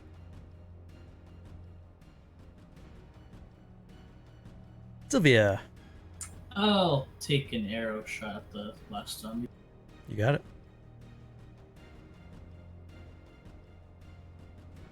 12's enough. 6 is enough. Because the fire is set on, I'm just going to kill it. So these 12 zombies emerged, and you guys were able to easily dispatch them. Although Silas's steed was lost in the combat. Nothing's more effective than just 2 balls of fire. Hmm. Can I salvage my oil if I try to put it out? No. No, there's like a rope that's lit. Can you with the salvage? oil Can you and- salvage oil that's on fire? Well, there's the She put there's a the. piece of cloth in it, she said. Can I retract that and say my part of my hemp rope that I have? Otherwise, I would have torn pieces of my clothing off. I'll give you another oil administration. How about that? It's like you get What does enough. that mean? You get enough oil to do it one more time. Okay, that's fine. Thanks, kind DM. What I did was I just turned your damage into fire damage too. Just for the sake of zombies. But now there's 12 bodies that lay strewn among all of you. And then it's still midday-ish, you would assume, even though it's hard to tell because the sunlight is blocked by so much fog and dense trees. But you're once again now in this northern part of the forest, a couple hours away from the fort. Alright, well I suggest we leave before more of them come out to the ground. Yuska's gonna look around real quick just to make sure that they are safe for the moment. I'm gonna check their bodies to see if I find anything like Yeah, I was gonna say valuable. the same. They're dead people. But they were alive at one point. So Yuska, Exactly. Yuska looking around, it's pretty quiet for the most part. from this point. It looks like this is like the edge of where the undead horde could be, and there's nothing else that jumps out in your vision. And you can see it somewhat far because it's still daylight. Looking at these zombies, some of them appear to be human and they wear very basic clothing, slacks, overalls. A couple of them have various tools in their pockets. There's a blacksmithing hammer in a pocket. There's a pair of iron tongs in a pocket. There's a it looks like they carry like tools of the trade, like they were just normal commoners. And then a couple other of these zombies, 3 of them, they wear this strange regalia. It's crimson. There's golden embroidery inside of it. The regalia has been so torn and strewn for the years that it's hard to tell what kind of emblems are on it, but it looks to be maybe of elvish made.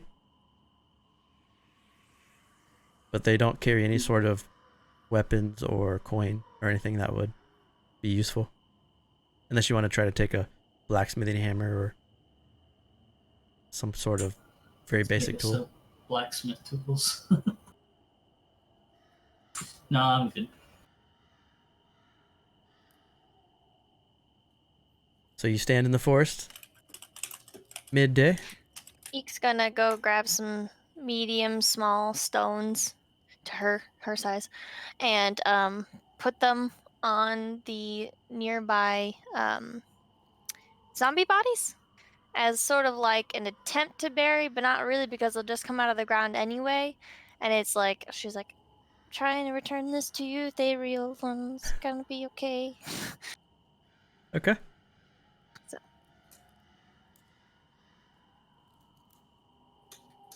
Alright, let's not take too much longer. The smell will be stuck in my nose for days if we stay any longer. You can't close your nose? No.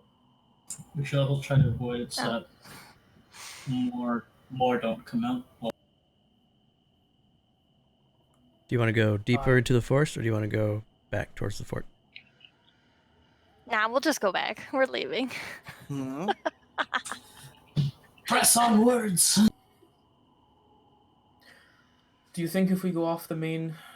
Or is this technically an actual pathway that we're following, or are we kind of just like in the middle of the woods? You're kind of like in the middle of the woods. You're just going northward from where you were. Okay, then that other sentence would make no sense. Can I find some tracks that would relate to that elvish lady? Like not dragged feet marks because the zombie can't walk properly, but like actual steps. So as a ranger,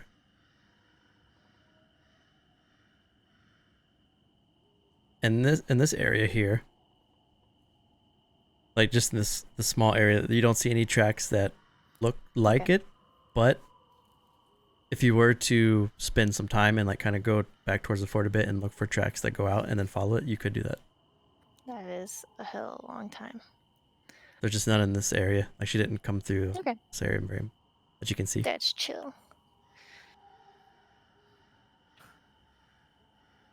Press Okay, onwards. let's go. So you want to go deeper? Eek would be on top of Yuska, All right. looking out. If we have any chance for another horse, I wouldn't say no to that. I wouldn't mind a quick rest before the next fight. But if that's not doable, I will survive.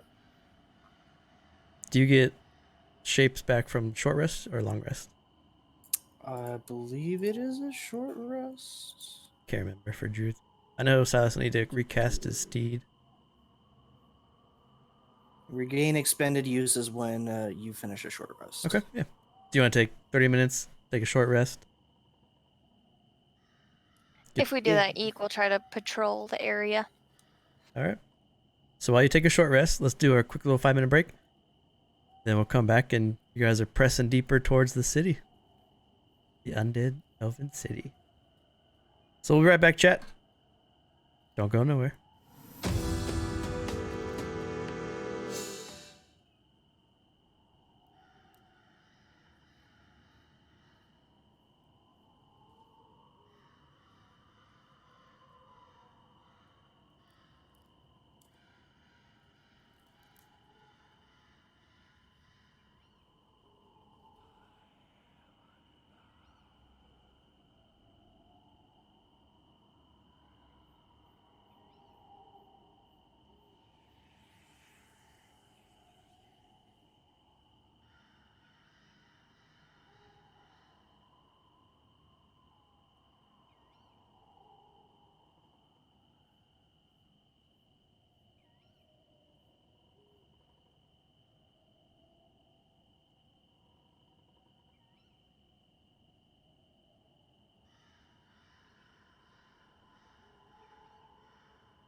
Into the haunted forest.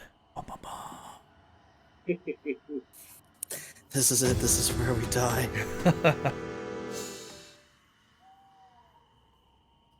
Well, everyone's getting back. Pop in here to chat, see what everyone's doing.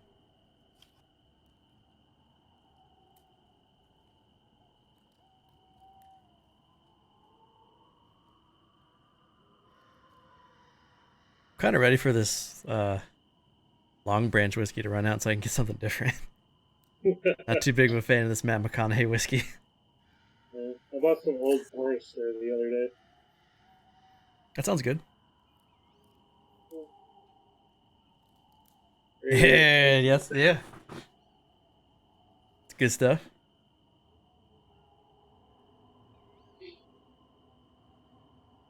Finished up my bottle of Buffalo Trace. Yeah, I think I might get Buffalo Trace next time. That'll be my next purchase. I mean, it's good for, it's not expensive bourbon. Yeah. I really like that Founders that I had. I might get Founders again too. It's not very expensive either. Yeah. Yeah, that Old Forester, I think, was just $50 for the bottle.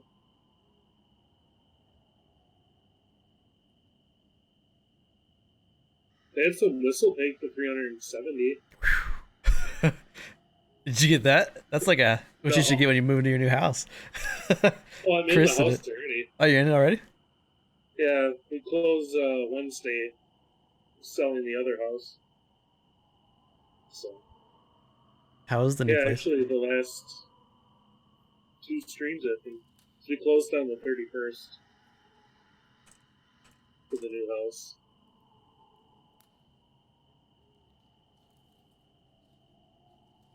Moving shit is always a pain.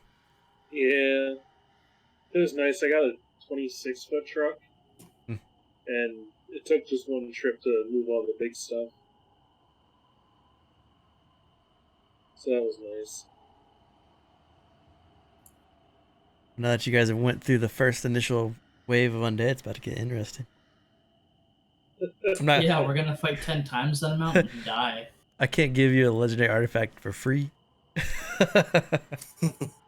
I mean, it's gonna be this way for like all of them, I'm sure. So we either just gotta work for it. We either just gotta accept it and go for it. Or... If you want to see what Wail does, it's in the new article that I put out yesterday. Yeah, I'm trying.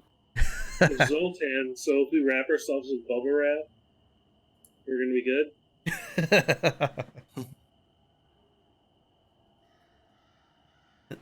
Zoltan. And every time we save, we go Zoltan. Zoltan. I was very interested as to why they attacked me. I know I attacked them, but I thought that they wouldn't be attracted to me. Rizzo, what's up, dude? Oh, wrong.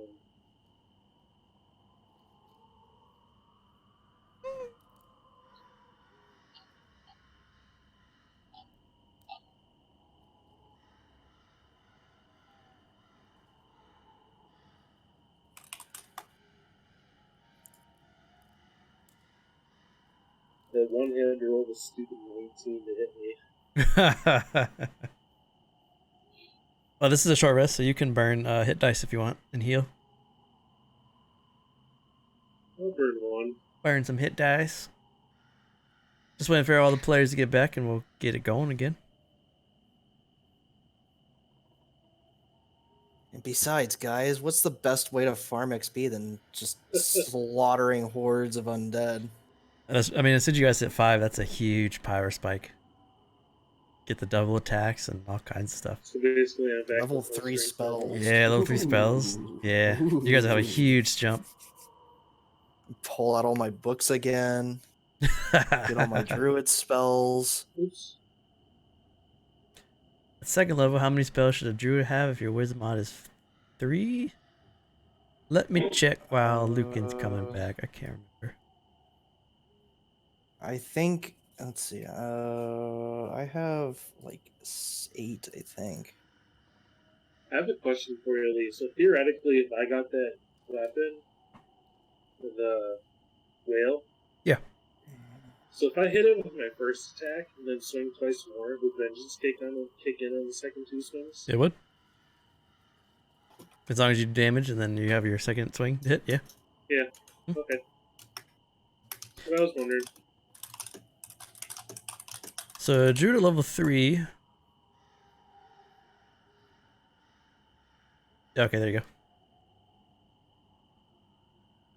I have 8, so that's what I'm assuming it is, because my Wiz modifier is 4. That makes sense. All right, the cats have been fed. They should be quiet. Let's do it. Meow.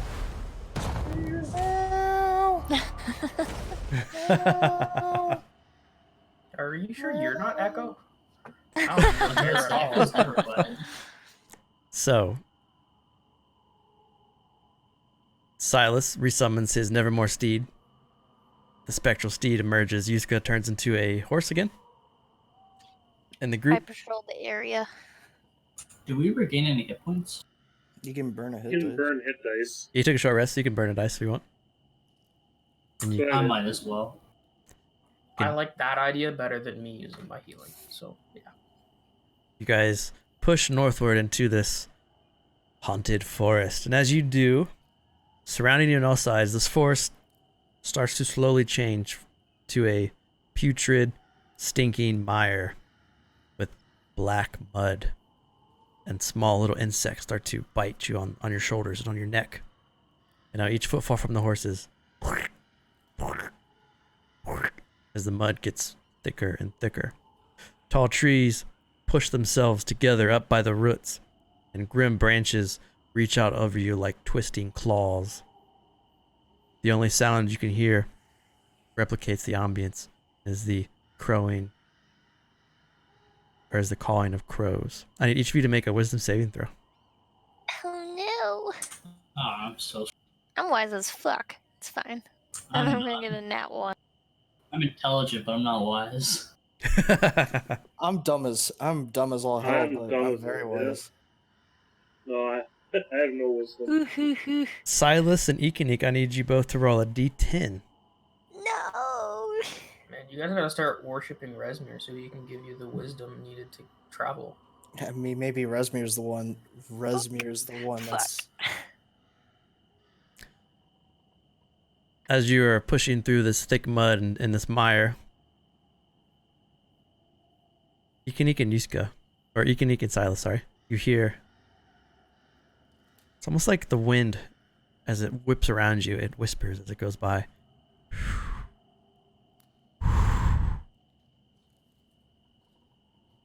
Silas, you get the strange feeling the farther and farther you go away from the fort towards this lost elvish city. Were you once, Silas, an Olothine dusk elf at one time? Were you once a great warrior here? I feel like your past connects somehow to this place. Do you feel like you were once one of the warriors that walked here with Vizquay and defended this area from the precipice of horror and fought back whatever came out in the shadows? It starts to look familiar. You start to feel like you've walked this path before, and you almost get the sense that you know where to go to get back to the city.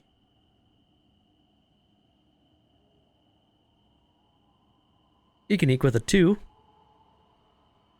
You are overcome with great sadness. It feels like a weight has been pushed on your soul. Each footfall of the horse under you makes you feel terrified.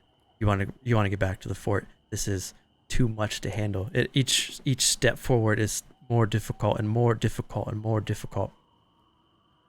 It feels like the trees are reaching down to grab you off the horse, and you are frightened.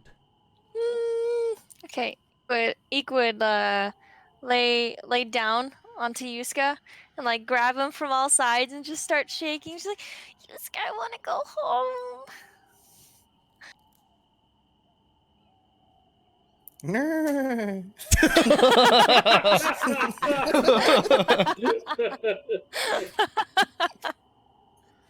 I think what Yusuke's trying to say is that we have to keep trudging on.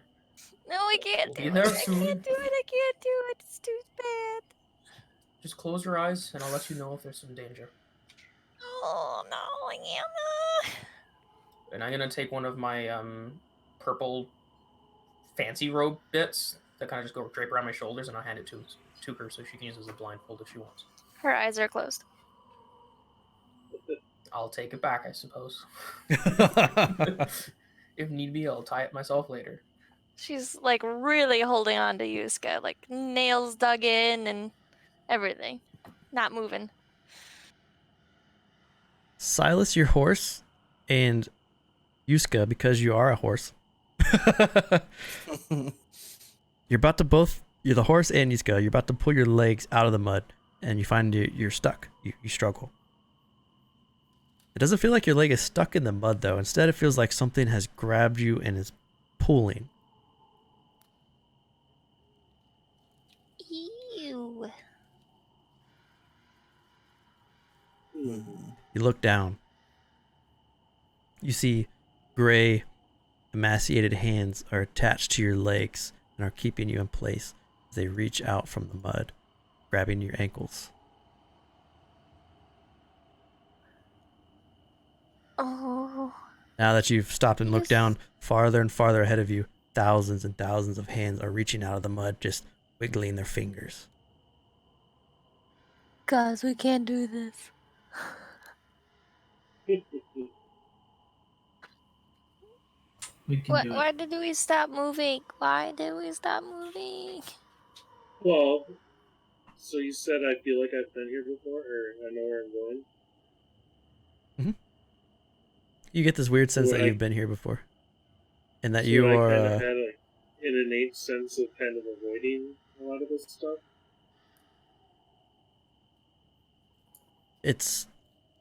There's so many that it's almost impossible to avoid.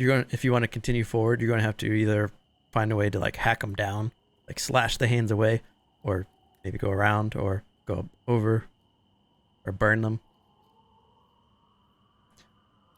When I said that you feel like you've been here before, you also feel like you were once an elf, a dusk elf.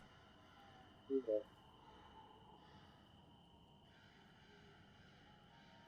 But if you continue down this path, as you go through the Garden of Claws, you have to either deal with the slower movement of slashing at these claws to keep them away, which will slow your pace.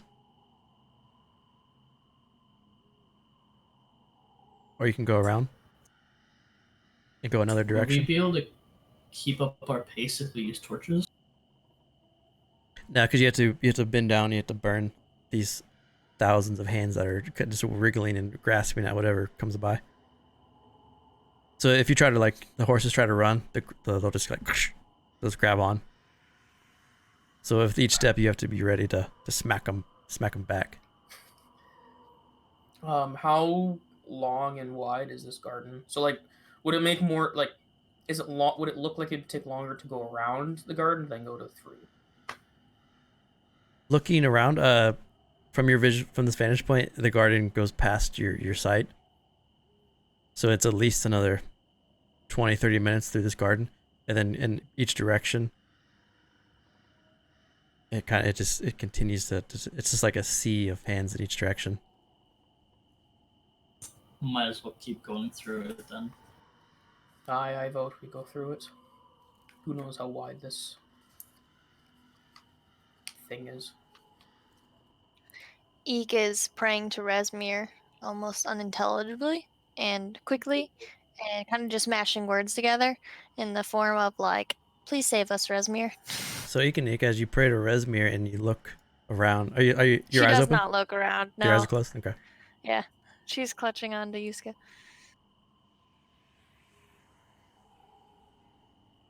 Praying to Resmir. Roll a religion check.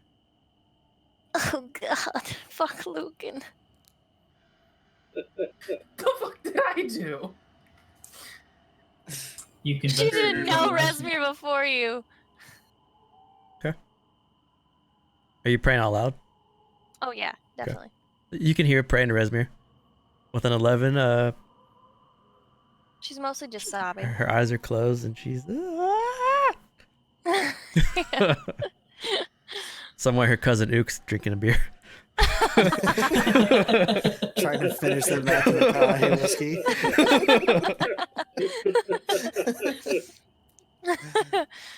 Luke's living his best life. You fight through these. So is your plan to light torches and burn, or is your plan to like short swords and stab them as you guys fight through this? Ikazum no help. I'm gonna use my sword. Yeah, I'm gonna use my mace to basically crunch the fingers so they can't grab anything. Okay. I figure we'll probably end up having it where like Sylvia and I take the lead, so that the person who is a horse and the other horse kind of like don't have to get off to help. Sure. Lol. Yusuke's just going to give frustrated neighs. So for like a view of like a vantage point of what this looks like, this is kind of what the blighted forest would appear, and these are what the hands that reach out and grab you look like. It's the hands. Ew. That's only I how. hate it. But it would be like. Are you drinking a juice box? You got apple juice? I want some apple juice. It's fruit punch, but it's juice box. Yeah. Tyler, What is this, the 90s? Jesus. Hey, don't make fun of my boxes all the time. They're Canadian. It's fine. What was that? Milk from bags. You What was that 90s moly. fruit snack? Goobers? Gushers? Gushers, Gushers. yeah. I love me some They're Gushers. so good. Yeah. Yeah. Gushers and Go-Gurt. Those things were so gross. Shut up. You're not Like, American. as You a don't kid, understand. Amazing. Now, so gross. Only non-Americans hate Go-Gurt, so... Did we even have Go-Gurt? I know we had. We did for a bit. Did we? Okay. We had tubes. Yeah, I was they gonna say come we in had tubes. we had the yogurt. Yeah, we had a whole different one. They were called Yops. It was a really weird set of commercials with them too. These big-headed people singing. Drank the yogurt and then they were okay. Till the morning come. Weird shit. Anyway. I need each of you to roll a d10. As you've now cut and fought your way through about a half hour of these hands reaching out and grabbing you. I'm exhausted.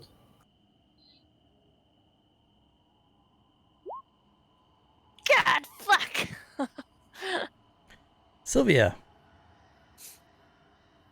A whisper carries over the wind. You feel a slight pain in your chest. And you hear the whisper as it goes by. First the fox, and now the stag. I will end all who seek to enter the grave. Fiskwe's tomb will not be disturbed. Tharillo will not abandon his people.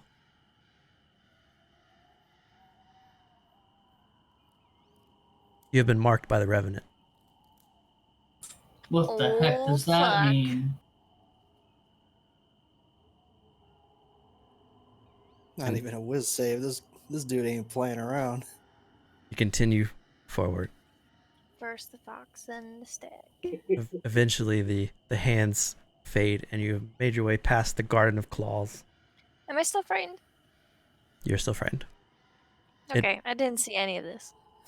It is now. The sun is starting to fade, and the forest is getting darker and darker by the minute. You're still in this like bog-like mire, but the claws that were reaching out and grabbing you are gone. You can push through the night if you want to, and deal with what happens in the night. You can make a campfire and rest for the night, and do watches. It's however you guys would like to spend the first night here in the woods. I think we should rest. Going to this place in the night seems like a bad idea. It Yeah. doesn't sound like a bad idea. But a more Wanna able go standing home? still would do. I'll probably keep us safe. We should Wow, definitely you keep... bestow I don't- such confidence in me there. There's a So- campfire. Should definitely have more than one person up at a time. I'll stay up while the sun's still up. Ikanik is like holding on to Yuska's leg. It'll be okay, little buddy. No, I'm so scared.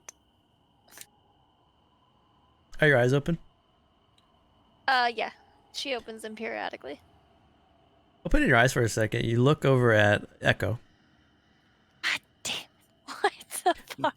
Echo looks different, and it scares the shit out of you. He looks like a small rat. I shoot Echo.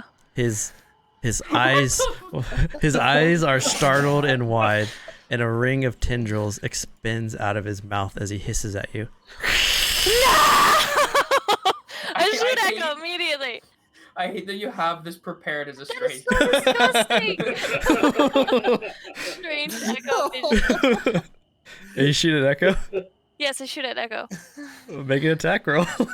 Oh my god. Does 11 hit Echo? An 11 does not hit Echo. The arrow moves, and you see Echo, and he looks up, and those tendrils out of his mouth, and he hisses at you. And then you blink, and then he looks like Echo. I rolled a nat 1 because I have disadvantage on attack rolls. Gotcha. So she shot at Echo on your shoulder and missed. Hey now. Whoa. We're all friends here. Calm down. Don't go shooting me. Eek That's would hide uncalled for. behind Yuska. She's like, "It's Echo! It's Echo! Look at Now, little buddy. I know that thing is disturbing, but No, there's stuff coming out of its mouth. Don't you see?" And she like Now. over. I mean, You made fun is- of Echo's eyes the other day. No, this is different.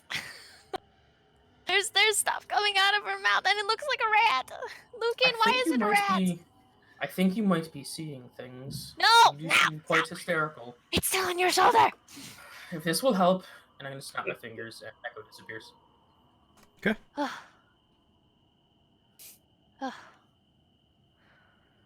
Oh yeah, that's better.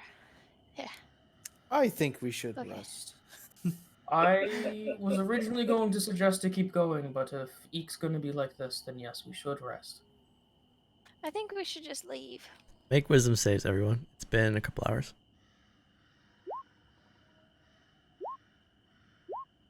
I have disadvantage, so it's 11. Because you're frightened. Because I'm frightened, yeah, I have disadvantage on ability. Ability checks. Lucan, Ikanik, and Silas roll d10s again. I don't have disadvantage on saving throws. Okay. So you're good.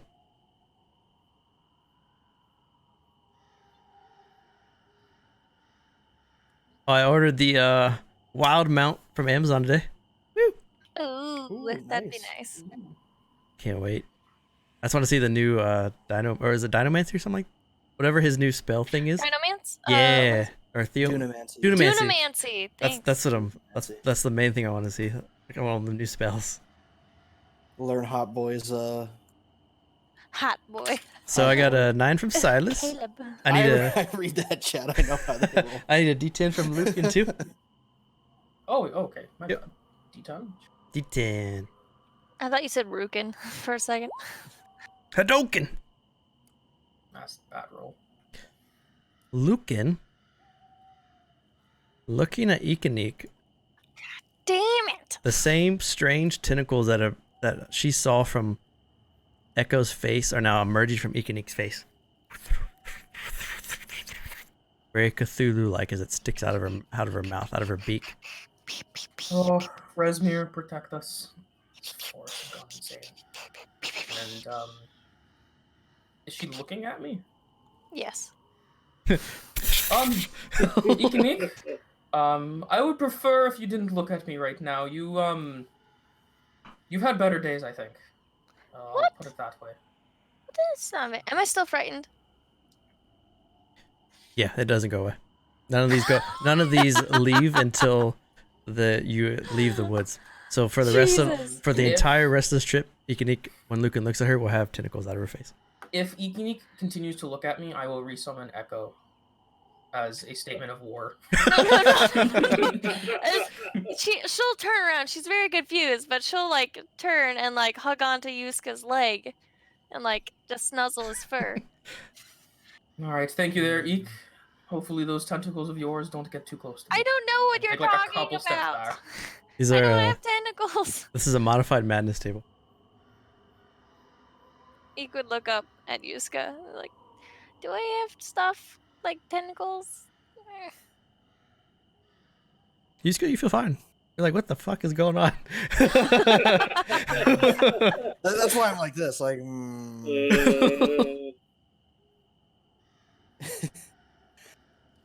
I think we should all get some rest. Silas with a 9. When we, Oh, hold on. with all this going on, Yuska is going to ritually cast detect magic. Sure.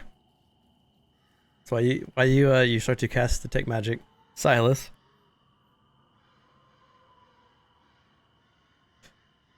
You think to yourself, you already think that you were once a dusk elf, and you're treading on places you've already been. You also think, I must stop at nothing to reclaim what my people lost because of El Terrell's failure. Amadun stole our kingdom from us. I will end anything that deals with this. I must resurrect the Titans. You're just sitting there, and the thoughts just like over and over and over, like a broken record in your mind.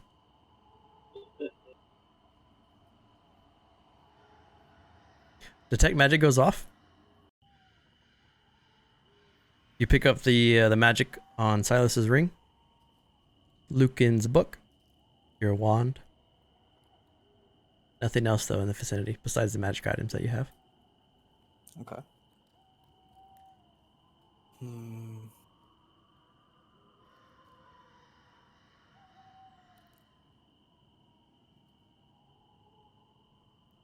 If you want to sit down for a night, just give me like a whatever like watches you want to make. I'll need 2 groups of watches for however you guys want to like position yourselves, or if you want one person to take one watch, one person to take a second watch, or if you want people to stay awake, but it's 2 watches total. I'll watch the entire night. Got it? Lucan will be a part of the first watch, but he'll probably spend the majority of that looking through his book, trying to calm himself down. If Yuska will take- Sylvia is watching the whole night, does Sylvia get the long rest benefit? Yeah, it's a perk of being Ashen. Yeah. Ah, okay. Ashen Raise OP. Check it out now on the Vault in the Gamingbrew. The Gamingbrew patron. So I got just Sylvia sorry. for all. Does anyone want to stay up with her, or do you want her to just take the watch for the entire night? Yuska will take the second one if Lucan's going to be up for the first. If Yuska's awake, Eek is awake.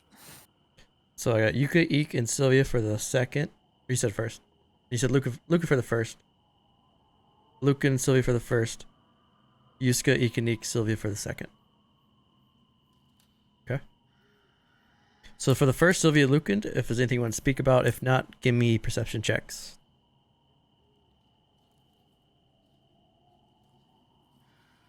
I'm good with talking for a little bit if Sylvia wants to. I see nothing. Yeah, if you guys want to chat, that's just let me know whenever you want to push forward. Sylvia, Yes, Lucan. what do you think of this Sightless Seer? I think he's a load of shit, but we need him. Well, I suppose we can both agree on that then. He's not completely truthful. I think if we were to take this city, we should be worried about a retaliation from him. Something's not right. Yeah, but we need him for now, so maybe we should wait until. I was very surprised that he wasn't actually there. I wasn't as surprised as I should have been. It makes sense that a beholder wouldn't want to be seen by the resistance if he's trying to make them join his side. He's not he's not the prettiest creature. I mean, Oh, the ambiance. Yeah. who doesn't like to be seen? He had a lot of battle wounds, it seemed. That is true. I'm also curious if he's even in the Nevermore.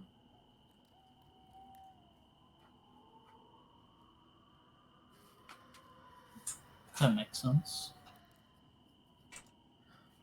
Well, either way, if you need to talk about anything else, let me know. I just need to read my book for a bit. By all means, I'll keep walking around and checking stuff. Silas, make a wisdom save because you have a -2 madness right now.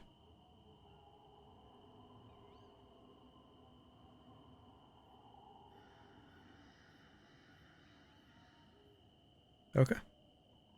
The watch goes off. Besides it being very eerie in the bog and knowing what you passed through, it's pretty uneventful. You wake up Ikanik and Yuska for the second watch. Lucan, you lay your head down to sleep.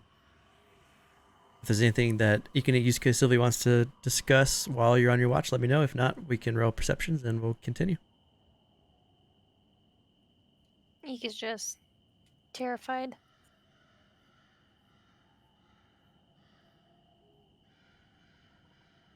Oh, the one thing I'm good at. I'll give it to you. Passive. 17, you're passive, and a 23. There is a elvish figure 120 feet out in the dark. And because you rolled so high, he slowly is walking at the edge of the camp. You can see Okay. glimpses of himself. He's noticeably an elf. He looks almost... His skin is very alabaster.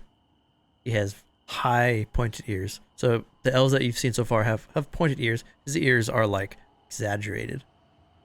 He has he's wearing like a red cloak. Looks to be leather armor. And he just slowly circles outside of the camp. Is the red similar to the zombie Yes. cloak red? Yep, it's crimson. Is it only Eth that sees that, or do I see that as well? All three of you see it. Okay. Eek would quickly go behind Yuska, which is just like a shift, and like grab onto his back. I imagine he was sitting down. Maybe he's not. I don't know. She'll grab and she'll like Yuska. I see him, little buddy. So he was about 100 feet out. 120. He stays on the edge of the light on purpose. Like he's very noticeable of the light, and he's trying very hard to be stealthy. He just keeps to the edge about 120 feet out around you guys, slowly walking clockwise. He's gotta take him. Get him. What do you think, Sylvia? I can hit him from here. Hit him, Yuska. As Yuska says that and Ikanik's making noise, I'm gonna use my uncanny action to hide behind a tree, and then stealth try and get closer to him. Okay, make a stealth.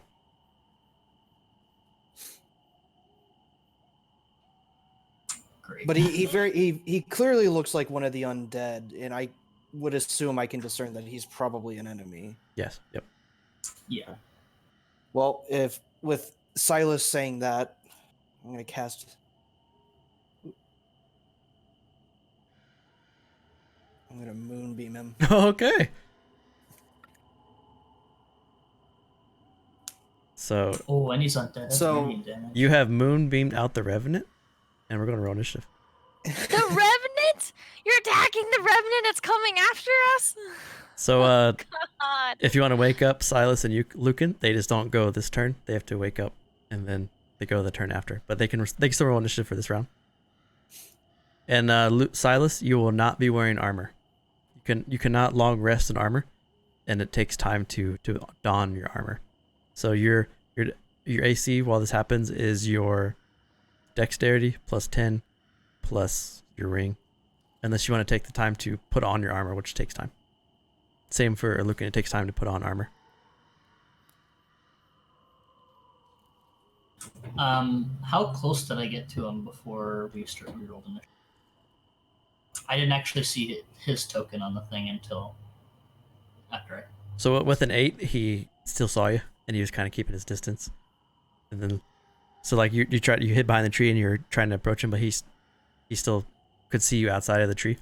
And then the moonbeam hit, and that's when combat starts. Okay. So what did you say my armor would be if I didn't put it on? 10 plus your dexterity modifier plus 1, or plus your dual wield plus 1. So you get your ring, your dual wield, your dexterity, and then 10. And you are asleep for this round, and until they wake you up. Of course, you'd be the fucking Revenant. So you. You're still asleep. I'm marked by this guy. Oh crap, this is gonna hurt. And he would be here. Yeah, that's about right. Oh, buddy. It's the edge of the map, 120 feet, close enough. You see the moonbeam smash into the Revenant. The Revenant scream in pain, and he is focused on Sylvia. Well, I think he's focused on me because Sylvia's behind Yuska, and that makes sense. So, I'm going to. Eek is going to scream. In front of you, too. Screaming wakes up Lucan and Silas. So this is you guys look up and you're like, wow. And then the next round you go. And then she's going to shakily try to take out her oil flask and try to light it again for her arrows. Does he have a noose around his neck? Like, actually? Or is it just a photo? No, it's just a photo. This is the elf with the exaggerated ears and the crimson cloak. Okay, so she's going to try to light the fire thing. Oil flask. And that's all she's going to do. Okay, so you throw on the ground, you light it, the fire emerges. And Lucan, you're like, wow! So Lucan's getting up on this turn. Sylvia. The Revenant is glaring at you. Yeah, I see that.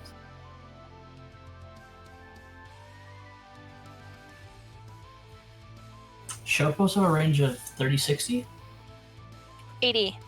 8320. So, yeah, I'll give it to you. 70 feet, it's fine. He's inside your ship. I'm gonna shoot him with my arrow. You got it.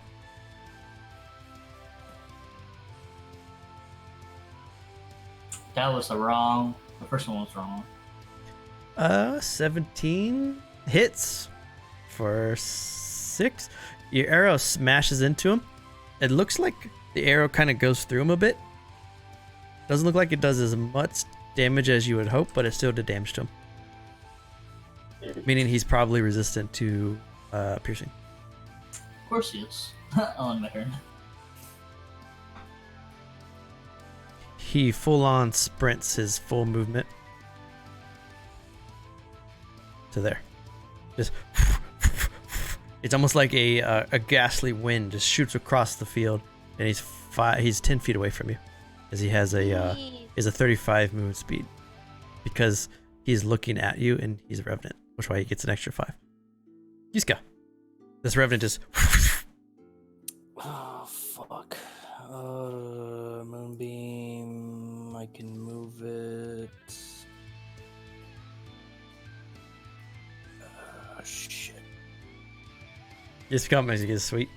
I will move it 60 feet in his direction. I don't think I can hit him again quite with it. Right there. I'll give you the tail in there. 60. Yeah. This is Vindsvept combat music. Spell this. Bonus action spells. I don't think I can do anything.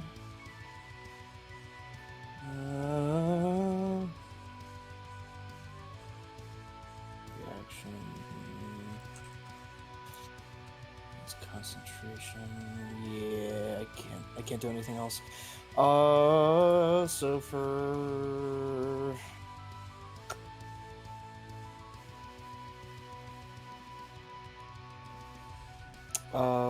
yeah, I will walk up next to Sylvia, and I will take not actually use my action. So yeah.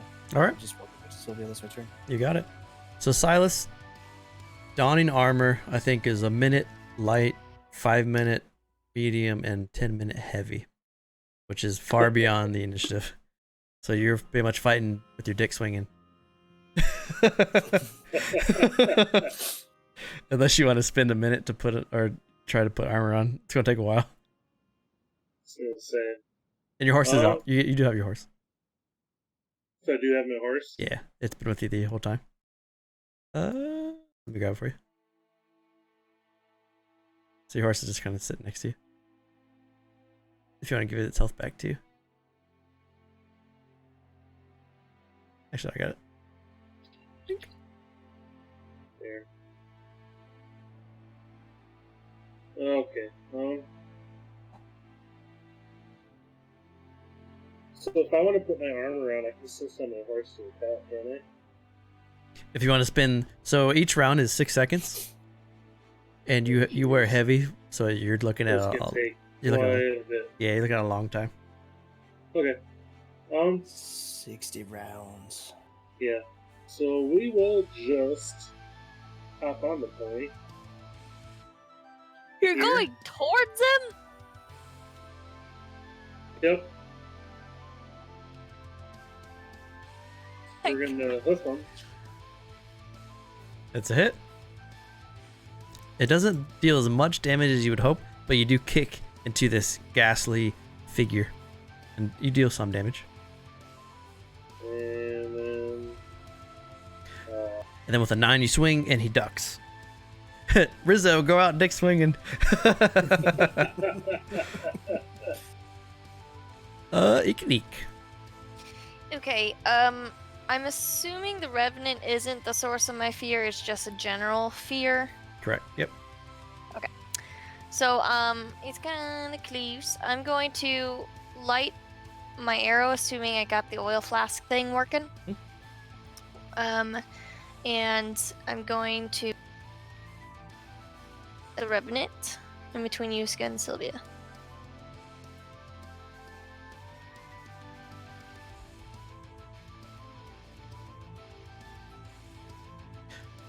A 13 just hits. So you see your arrow. You saw Silas deal the damage, and Yuska deal damage, and you saw the Revenant, his form, starting to reform itself. And then the arrow hit, and the fire exploded, and then the form that was regenerating stopped. Yeah. He takes the full 10. Okay. And he did lose health, so you can Colossus him if you want. Oh, yeah, thanks.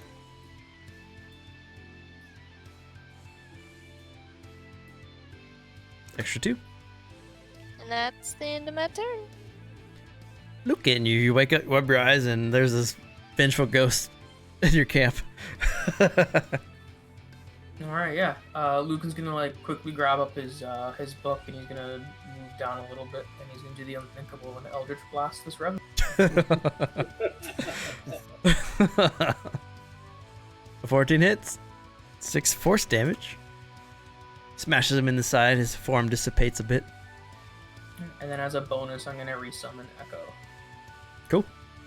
Ikanik. But every time Lucan looks at me, it's It's Cthulhu. That's why I'm over here now instead of over there now. Sylvia, the Revenant has taken all this damage, and he is still staring at you. Yeah, I'm gonna use my action to dash. Okay. Oh, I thought it was Silas he was staring at. That was my bad. So he's going to, when you dash, he's going to use his legendary action to Vengeful Glare you. Oof. Make a wisdom save.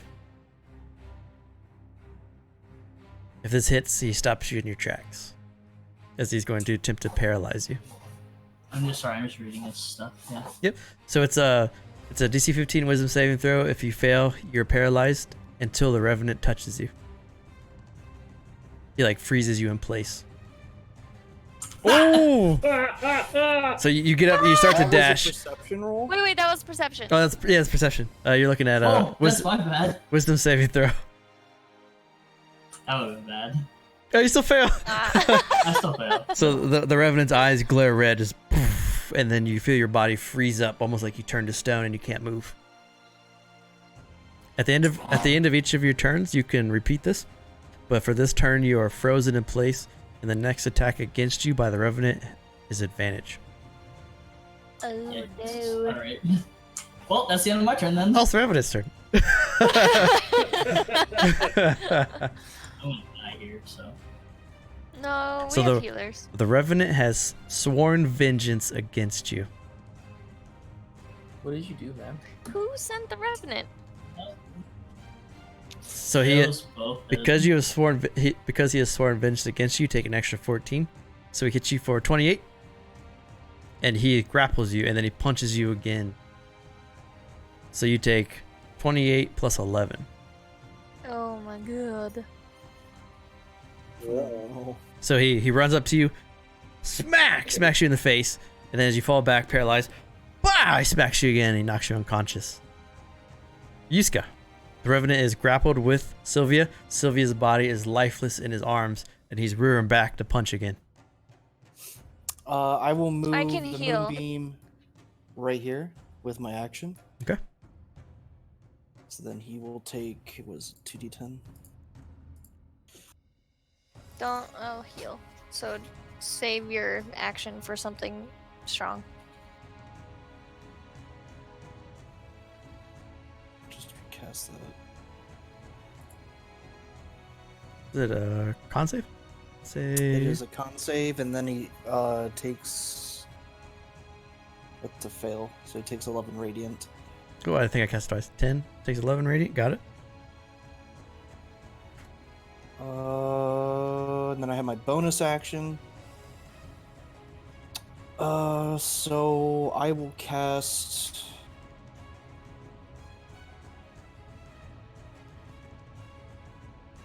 This music is perfect for this fight right now. Can you guys hear the Good. music?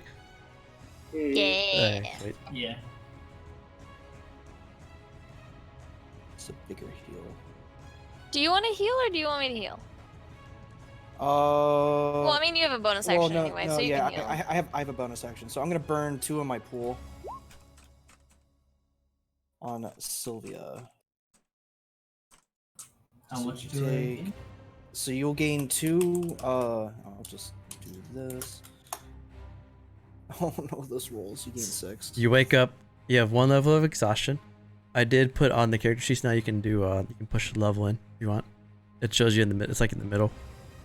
So you have disadvantage on saving throws, but you are awake and you're being held by the Revenant as he's grappling you in the chest, and you can see his fist rearing back to punch you again. After you catch that warm breeze from Yuska to wake you up. Dang. Sorry, where did you say it was on the character sheet? It's like in the. I think it's in the middle under. It's above your attacks. Yeah. Just below your HP hit dice. Sightless, you see Sylvia get knocked unconscious by this Revenant as he's punching him in the face, and then he wakes up from Yuska with the heal.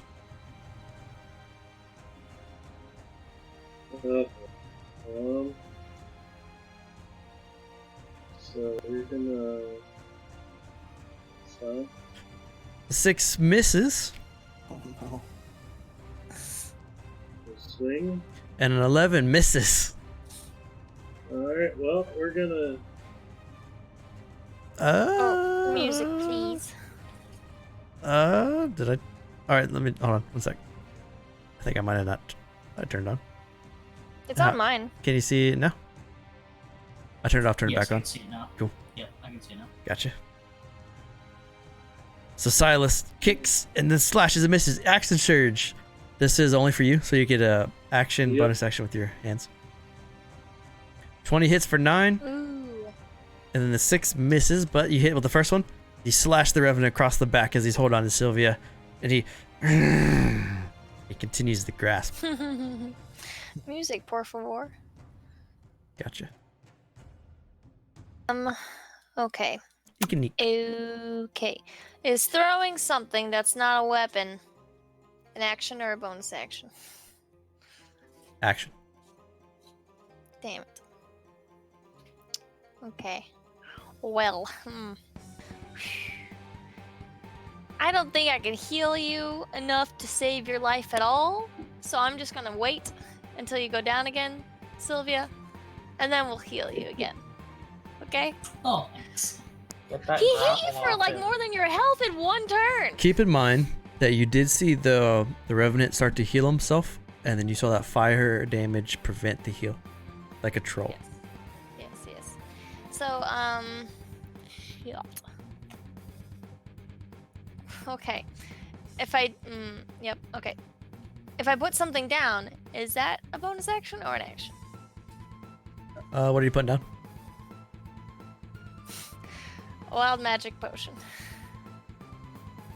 Bonus action. Then I put it down.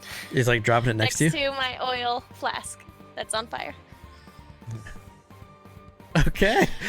Are you about to wild magic the Revenant? Well, I don't. Because you could do that, So- but it's going to be interesting if you do it. Either really good or really, really, really It's whatever the bad. wild magic rolls. Yep. And I do the D 1000, so whatever it I'm rolls. going to. So that's my bonus action. I'm going to just light the arrow on fire, and then dip it into the wild magic potion. Does it react? Does it extinguish itself? It will react, but it will drain the entire potion. Oh shit. It like clings Well, to that the arrow. It like Okay, so it's a flaming wild magic arrow. That's right, Rizzo. Okay. Oh my god. And then a shoot. Oh god. If you hit, I'm rolling on the wild magic table, so let's do it. Oh shit. I missed. A 12 misses. No, it's natural 1 because I'm frightened.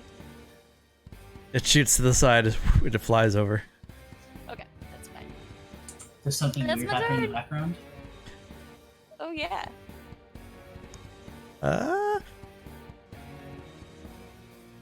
So Wasn't it it lands in the ground and it hits, and then you hear these organs go off. I rolled. You're surrounded by faint ethereal music for the next minute. So for the next minute.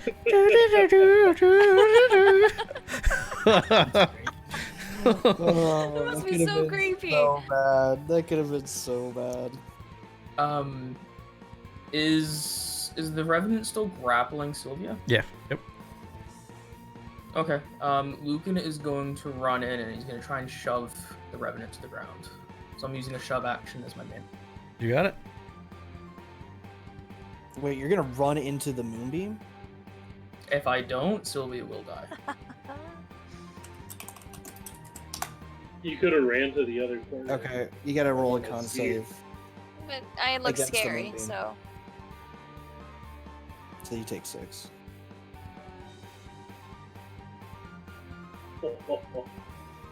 Wait, can shove do athletics and acrobatics or just acrobatics?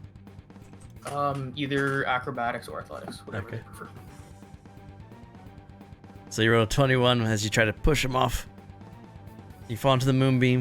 You take 6 points of damage as you burn, and then you push, and he continues to grapple. does his Resmir Damn like my Vulner tiny help him? arms. No, the moonbeam is with another god. Never mind. And then I guess as my my bonus action, I'm gonna use some of my healing light on Sylvia. Okay.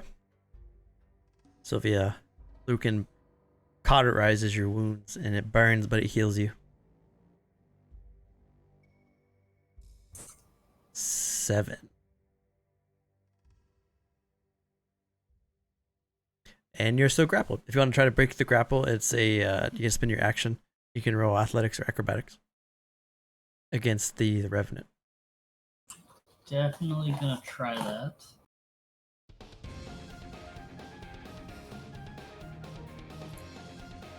Revenant has a 14. Oh, you're Ooh. still grappled. You try to squirm out, and he holds you in place. If I were to crush a wild magic potion in my hand, Oh fuck. would that be a bonus action? Yeah, bonus action drink. Yeah, to do a potion That'd on be yourself. great. Quaff that potion. Well, I'm gonna do that. Fuck shit I'm up. gonna take one out of my bag and do that. It's your life. Take it if you want it. All right, I'm rolling.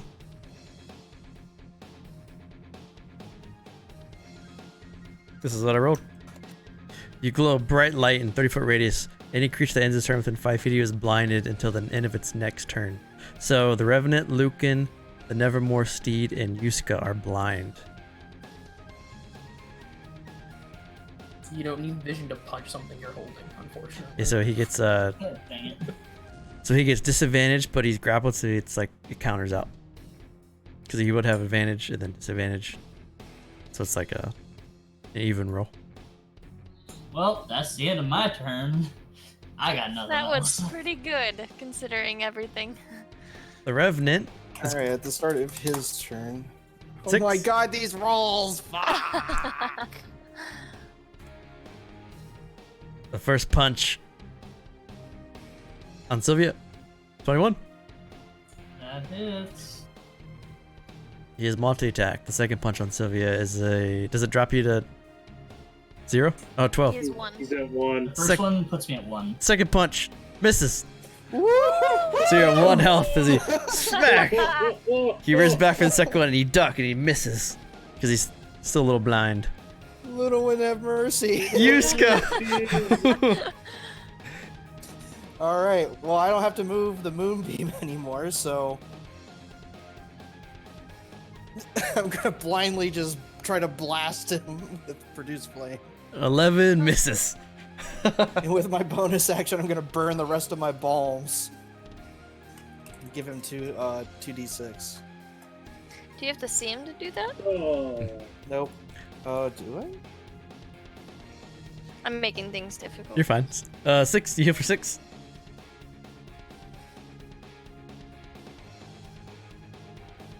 Yeah, he had an advantage.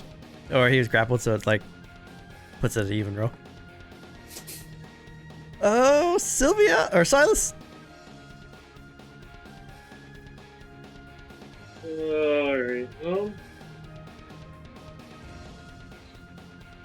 what do I have to do to break this trap? So, Can he shove him?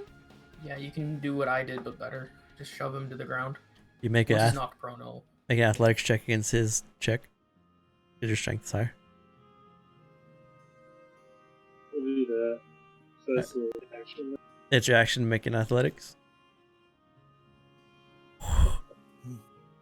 Yeah, grit. You push him, he's just holding on. Just, These rolls are so poor. you can still bonus action attack with whichever way you want. Whichever long sword I want. It doesn't help that the Revenant's rolling really good right now. So good. A 16 hits.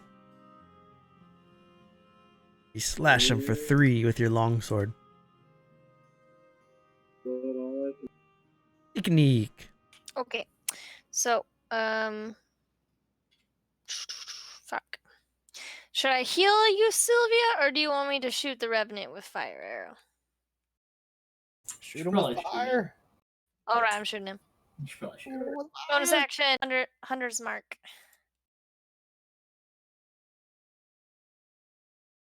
Got it. 14 hits. And the fire damage does full 15 as it hits and explodes on his chest. She'll let out a little yell. And that'll be the end of her turn. Quick question. If I shove Sylvia instead, will that end the grapple? I'm so Or sorry. do I have to What? You gotta roll against the Revenant, no matter what. Why isn't that sound okay. again? Do I have to roll con for that? Yeah, it's a con save. Con 14. Okay, so you only take have 6. damage. Music, please. It's being a dick right now. Can't even start it, Roll 20. There we go.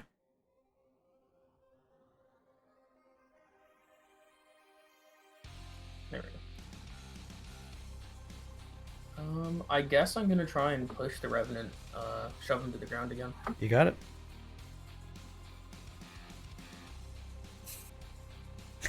No. Outside. And then my bonus action, I'm gonna heal Sylvia some more. Just.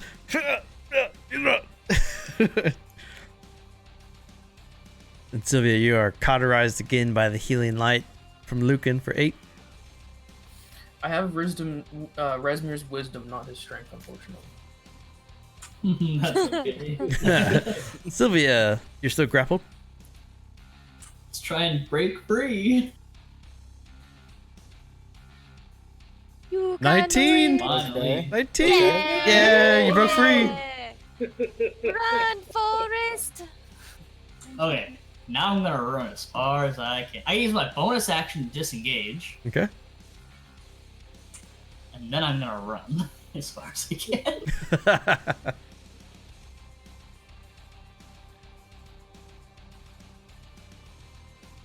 Nice. And end my turn. The Revenant, taking attack opportunities, chases after you. So all of you can swing at him. He takes 7 from the moonbeam. Okay. So Silas, Lucan, and Yusuke, you can make attacks. The 7 mace misses as you swing. The quarterstaff swing misses. Oh, the crit. Ooh, very nice. Nice. The crit slashes across the Revenant's back, and he just sprints at Sylvia, and he catches up. And fist. That hits. Fist. That also hits. And he grapples you again as you're unconscious. So he just and he's holding you as you fall limp in his arms again. I'm sorry, Sylvia. I can't keep shoving him. It's not doing anything. It's like a very bad like preschool like recess moment. Yusuke. Oh god. Okay, I will move the moonbeam to there with my action. His blind went away. Yeah, his blind went away at the start of his turn. I will get on the other side of him. Can't do anything else. I will use my bonus action to cast a healing word onto Sylvia. You got it? God damn these rolls. So Sylvia, you heal for 5, and you have your speed is halved because of your exhaustion 2. So you move half speed.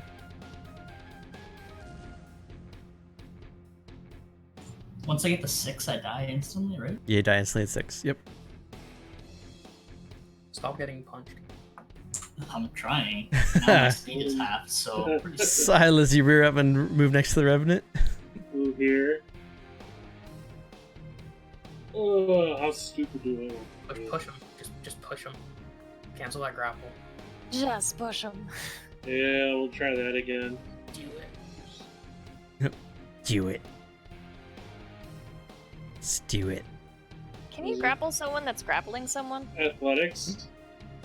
That's a good question. You can athletics or acrobatics, your choice. Whatever's higher for you. Oh, they're both the same. Rip Sylvia and chat from Mkum. Yep. Yep. Oh my god. 16, you gotta beat a 16. Oh, you beat it! Yeah! You push the Revenant off to the ground and push him prone. Maybe I'll get away. You push him, knock him prone. Your next attack on him has advantage if you attack with your steed or your bonus action. Let's go! I will. 18 hits for 8. As your horse, your Nevermore steed, kicks him while he's knocked prone. How's he even looking? Pretty good. Oh god damn it. Range attacks while prone are at disadvantage. Oh, I'm sorry. That's my turn. I do know that. So I'm going to, theoretically, would a martyr?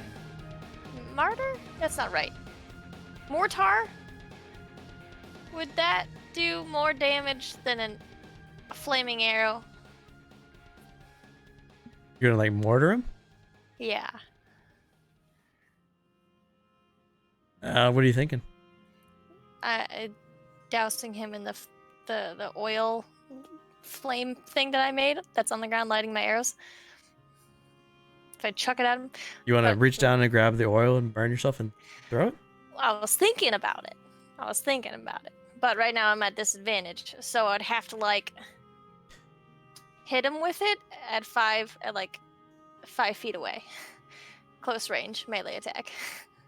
You'll take damage yourself, but you can Yes, I would. hurl fire at you. I mean, if you want to do that, you can throw the burning oil at him. She is crazy.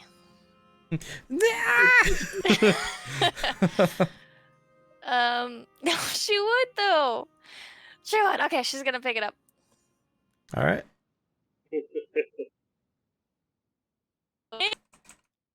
You cut out for me. Into the moon. You going into the moonbeam. Oh, no. I have to. God. I have to do a melee attack. It's 5 feet Yeah, you away. could have gone between. Take 1 Yeah, fire just damage. go between them, you dork. You take 1 fire. You take 8 radiant. It's Well, she 14 has to time. con save it. Okay.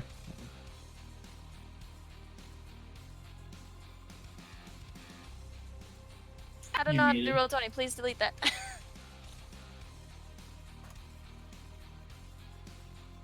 Con save? Yep. Rizzo. You pass. Take half. Okay. Yeah, you only take 4. So you take 1 fire, 4 radiant. I know, Lunwin. It's fine. Okay. And I take 1 point of fire damage. As you scald your hand as you swoop up the oil. I scream all the way, and I throw it down onto him. Sure. Give me a attack roll plus your dexterity modifier plus your proficiency. So d20 plus dex plus proficiency.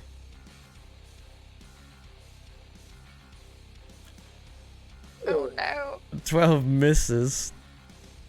I'll give you a d4 splash damage. How about that? Okay. You missed by 1. God damn it, man. We're gonna God die. damn it. Wait, roll 2. No, Roll twice. He's you guys will prone. be fine. He's prone. Roll- Roll twice. You get advantage. What's the same What roll? the fuck? No! Roll d4 and What? d4 will be your splash Oh. oil damage.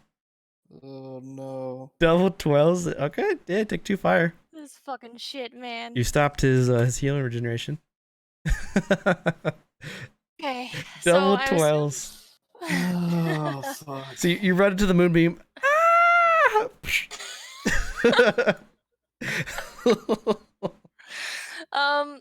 So I'm assuming picking up the oil flask was a bonus action? Yeah. Hold on. Do I get Hunter's Mark with this shit? No, because I missed Yeah, it. because you missed. Okay, Yeah. that's dumb. Okay. Okay. How far did I move? Okay, I'm gonna. Oh fuck. If I move, he'll hit. Hey, can you do attack of opportunity if you're prone? Yeah, he gets disadvantage. Okay, I'm moving. All right. This fucking music, man. I can't start it for some reason. So he's gonna fist That you. would have been the best thing if it happened, man. Fist with disadvantage. 19. God damn it! Does it hit you? Yeah. Then you're grappled and you're stuck in place. I've never seen No! such an inefficient turn in my life. I've never seen someone Oh. take so much damage on their own turn. But it's eek. It's eek. Like that makes Oh, sense. boy. So It you- wouldn't be right if she didn't die this battle. I can't start the music for some reason. Oh No no. sense of self-preservation. That's No. My speed? Oh my god. I thought my speed was 25. I could have moved an extra 5 feet left. This thing's way faster than us. I don't think it would have helped. Yeah, I know. So Eek, you take 14. You are currently grappled. And it is Lucan's turn as I try to fuck with his music. Alright, I'm going to use my bonus action to use my last healing light to heal Sylvia a little bit more. Okay.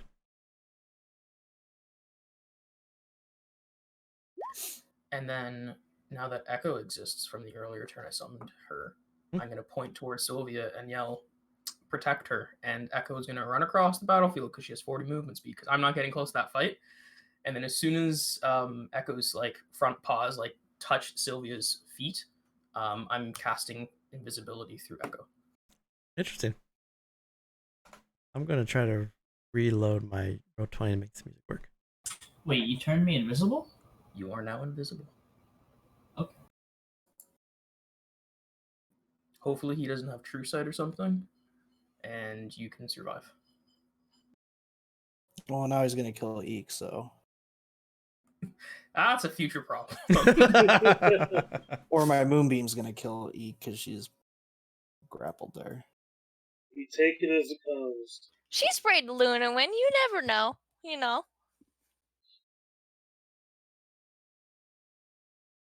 All right, so get back in. Alright, and that is my turn. So Sylvia is Ram like the invisible. wind. Okay. Since I'm invisible, do I have to disengage? No, because he can't see you. Unless he can see you, and I don't know that. I don't know what you think. So Do you it's think a he has? Do gamble. you think he has true sight? Just Oh, disengage. probably. He's safe. He's safe. Disengage. Okay. So, because my question is, so I have half speed, but if I dash, can I also use my cunning action to dash again? Like, could I do that? You can Well, actually. You use the. It's your bonus action that you're using to dash, right? So you still have your movement. Yeah, so you can You still move have it. and dash. So you can 30 and then 30. And if you want to use your 30 and your 30 and then action for 30, you can move 90. But Once you're he's already used his reaction. well, it'll be your if you don't disengage, you can dash with an action and you can dash with your cunning action. So you'd be Disengage and move 60.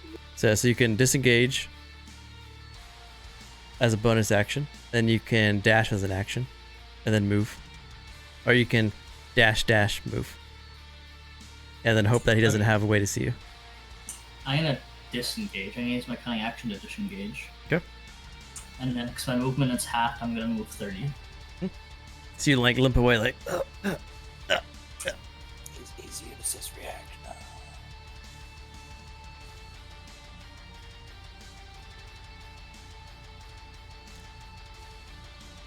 Yeah, he did use his reaction to punch Ikanik. That's true. Oh, okay. In that case, I'm not gonna disengage then, and I'm gonna use it to move even more. So I can move 45. Yep. So you just limp out, invisible. Ikanik, you're being grappled, and you see Echo has touched Sylvia, and his tentacles in your face are as this is happening. But Sylvia, you're able to get away. Yep, that's the end of my turn. So the Revenant Oh no! is, Oh no! is No! in the beam, so he takes 13. And that beam, the Revenant's body starts to dissipate a bit, and he looks pretty rough. Yeah. He's going to use his attack to punch Ikanik. Fuck. 12. Interesting. I'm out. I actually didn't expect that. And he's going to use the second attack to punch Ikanik. Death save. So you get immediate 2 death saves. He punches you once, knocks you unconscious, rears back, hits you again. 2 death saves. Goodbye, world. Yusuke, you see Ikanik just get blasted by this guy's fists twice in a row.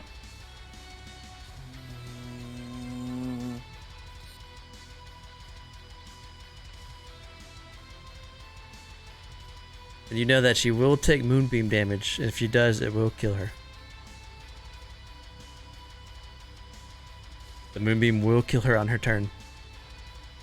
With a death The save. music stopped and it over that. feels very, very suspenseful.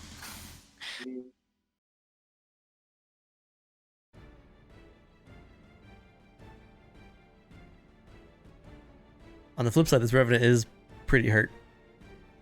I don't want to drop the Moonbeam because of the amount of damage it's shelling out right now, so I will shift it over 5 feet so the center is there, so it's out of range of Eek, and with my bonus action, I'll bring her up with Healing Word. You got it. Hey, buddy.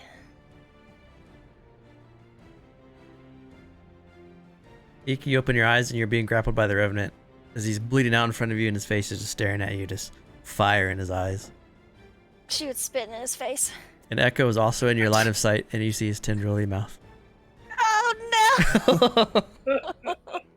Yusuke will just roar like just a very desperate, angry roar. You could see his eyes.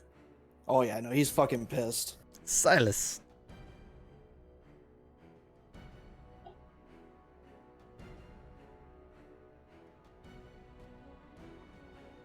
Where do you burn?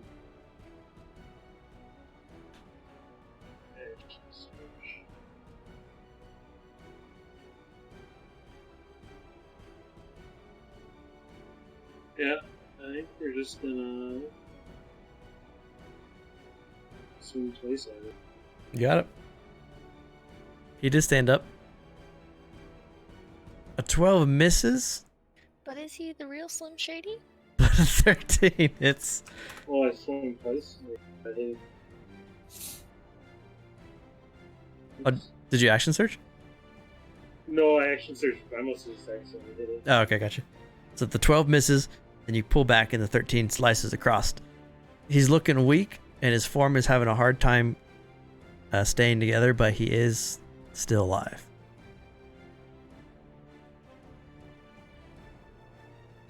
So, Ikanik, you are grappled by the Revenant. You are muted as well. Thanks. I don't have fire anymore. You should. And I'm grappled. You should ungrapple. Yeah. My strength is. I mean, You it's use your not. dex as well. you can Maybe. dex. You can- dex I can do. it. Oh. You can acrobatics. Okay. Okay. Yeah. But that's my action. And then you use your movement to run away. You can swing it. That's if you get. Will out. he get an attack of opportunity though, even if I break the grapple? Fuck this, man. If you attack He is- him, you get a disadvantage. Wait, what? Actually, Okay, because my exhaustion. let me verify.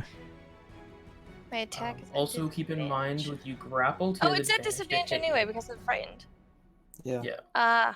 Okay. If you weren't grappled, he wouldn't have advantage to hit you. If that's worth doing. Oh, he's rolling really high. But he could get a nat Very 20. true.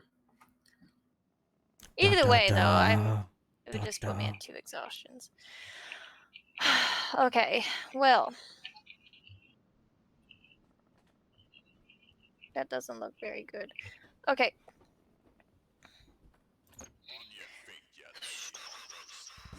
Okay, I'll break the grapple. Okay. You got this. 18's a good roll. There you go. Oh, God! No! So close. You struggle, and you start to peel off, and he just pulls you back. Okay. With my bonus action, can't really do anything with my bonus. So I will try to nibble at his fingers and his arm. And that's it. Lucan. Hit it with fire. I am going to I can't. The only fire spell I have as an AOE, and that would just kill Ikanik. So I am going to. I'm gonna use my human thing, proud ambition, to give myself advantage, and I'm gonna Eldritch Blast him. You got it.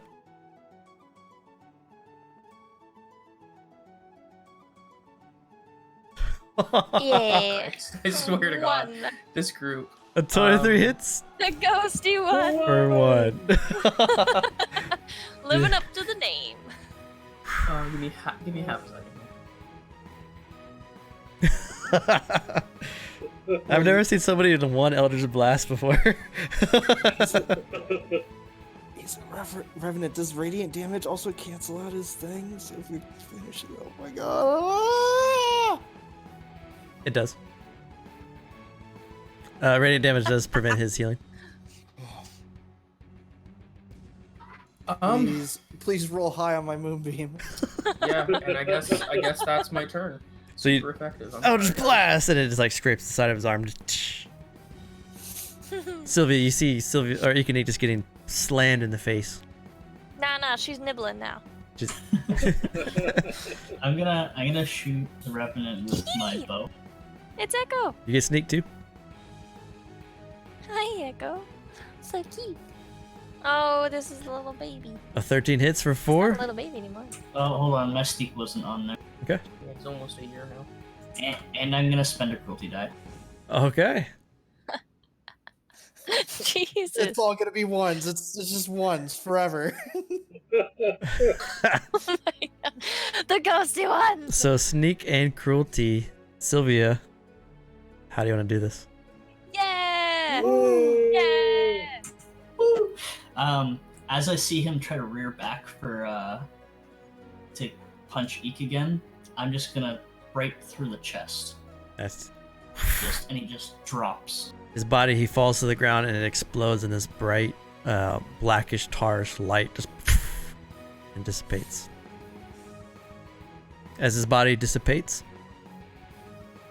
I need you all to roll a d10. God damn it.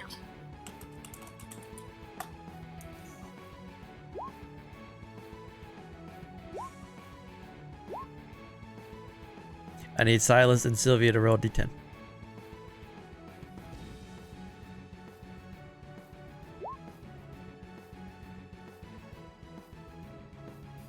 Silas, the body explodes in front of you. A few seconds pass.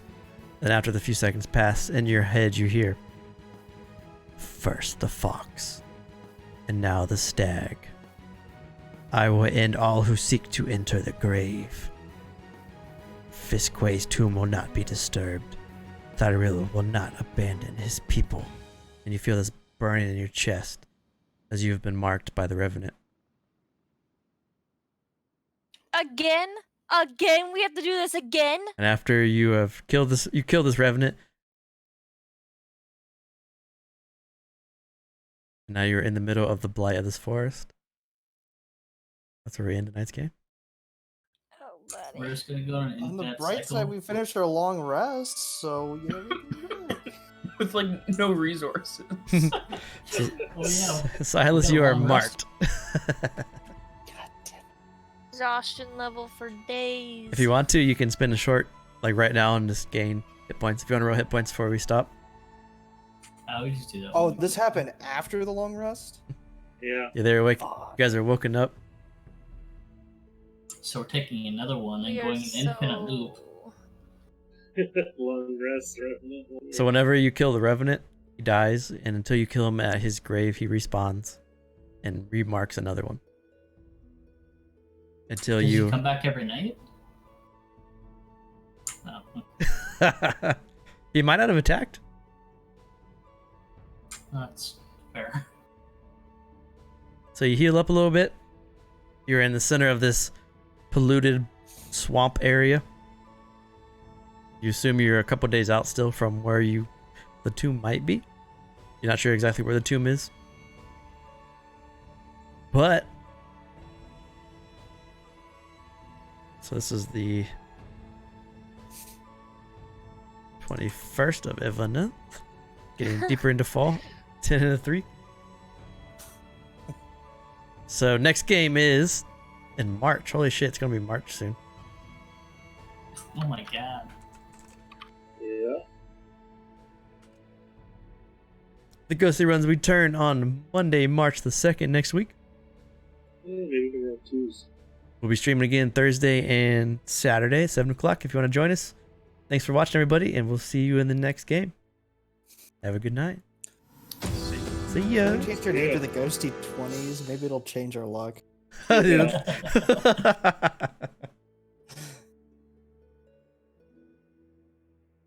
Oh, that was funny.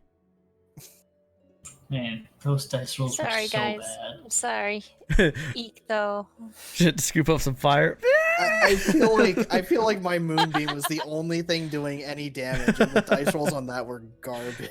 It was It so was bad. doing no Everything was so damage. bad. Like, I have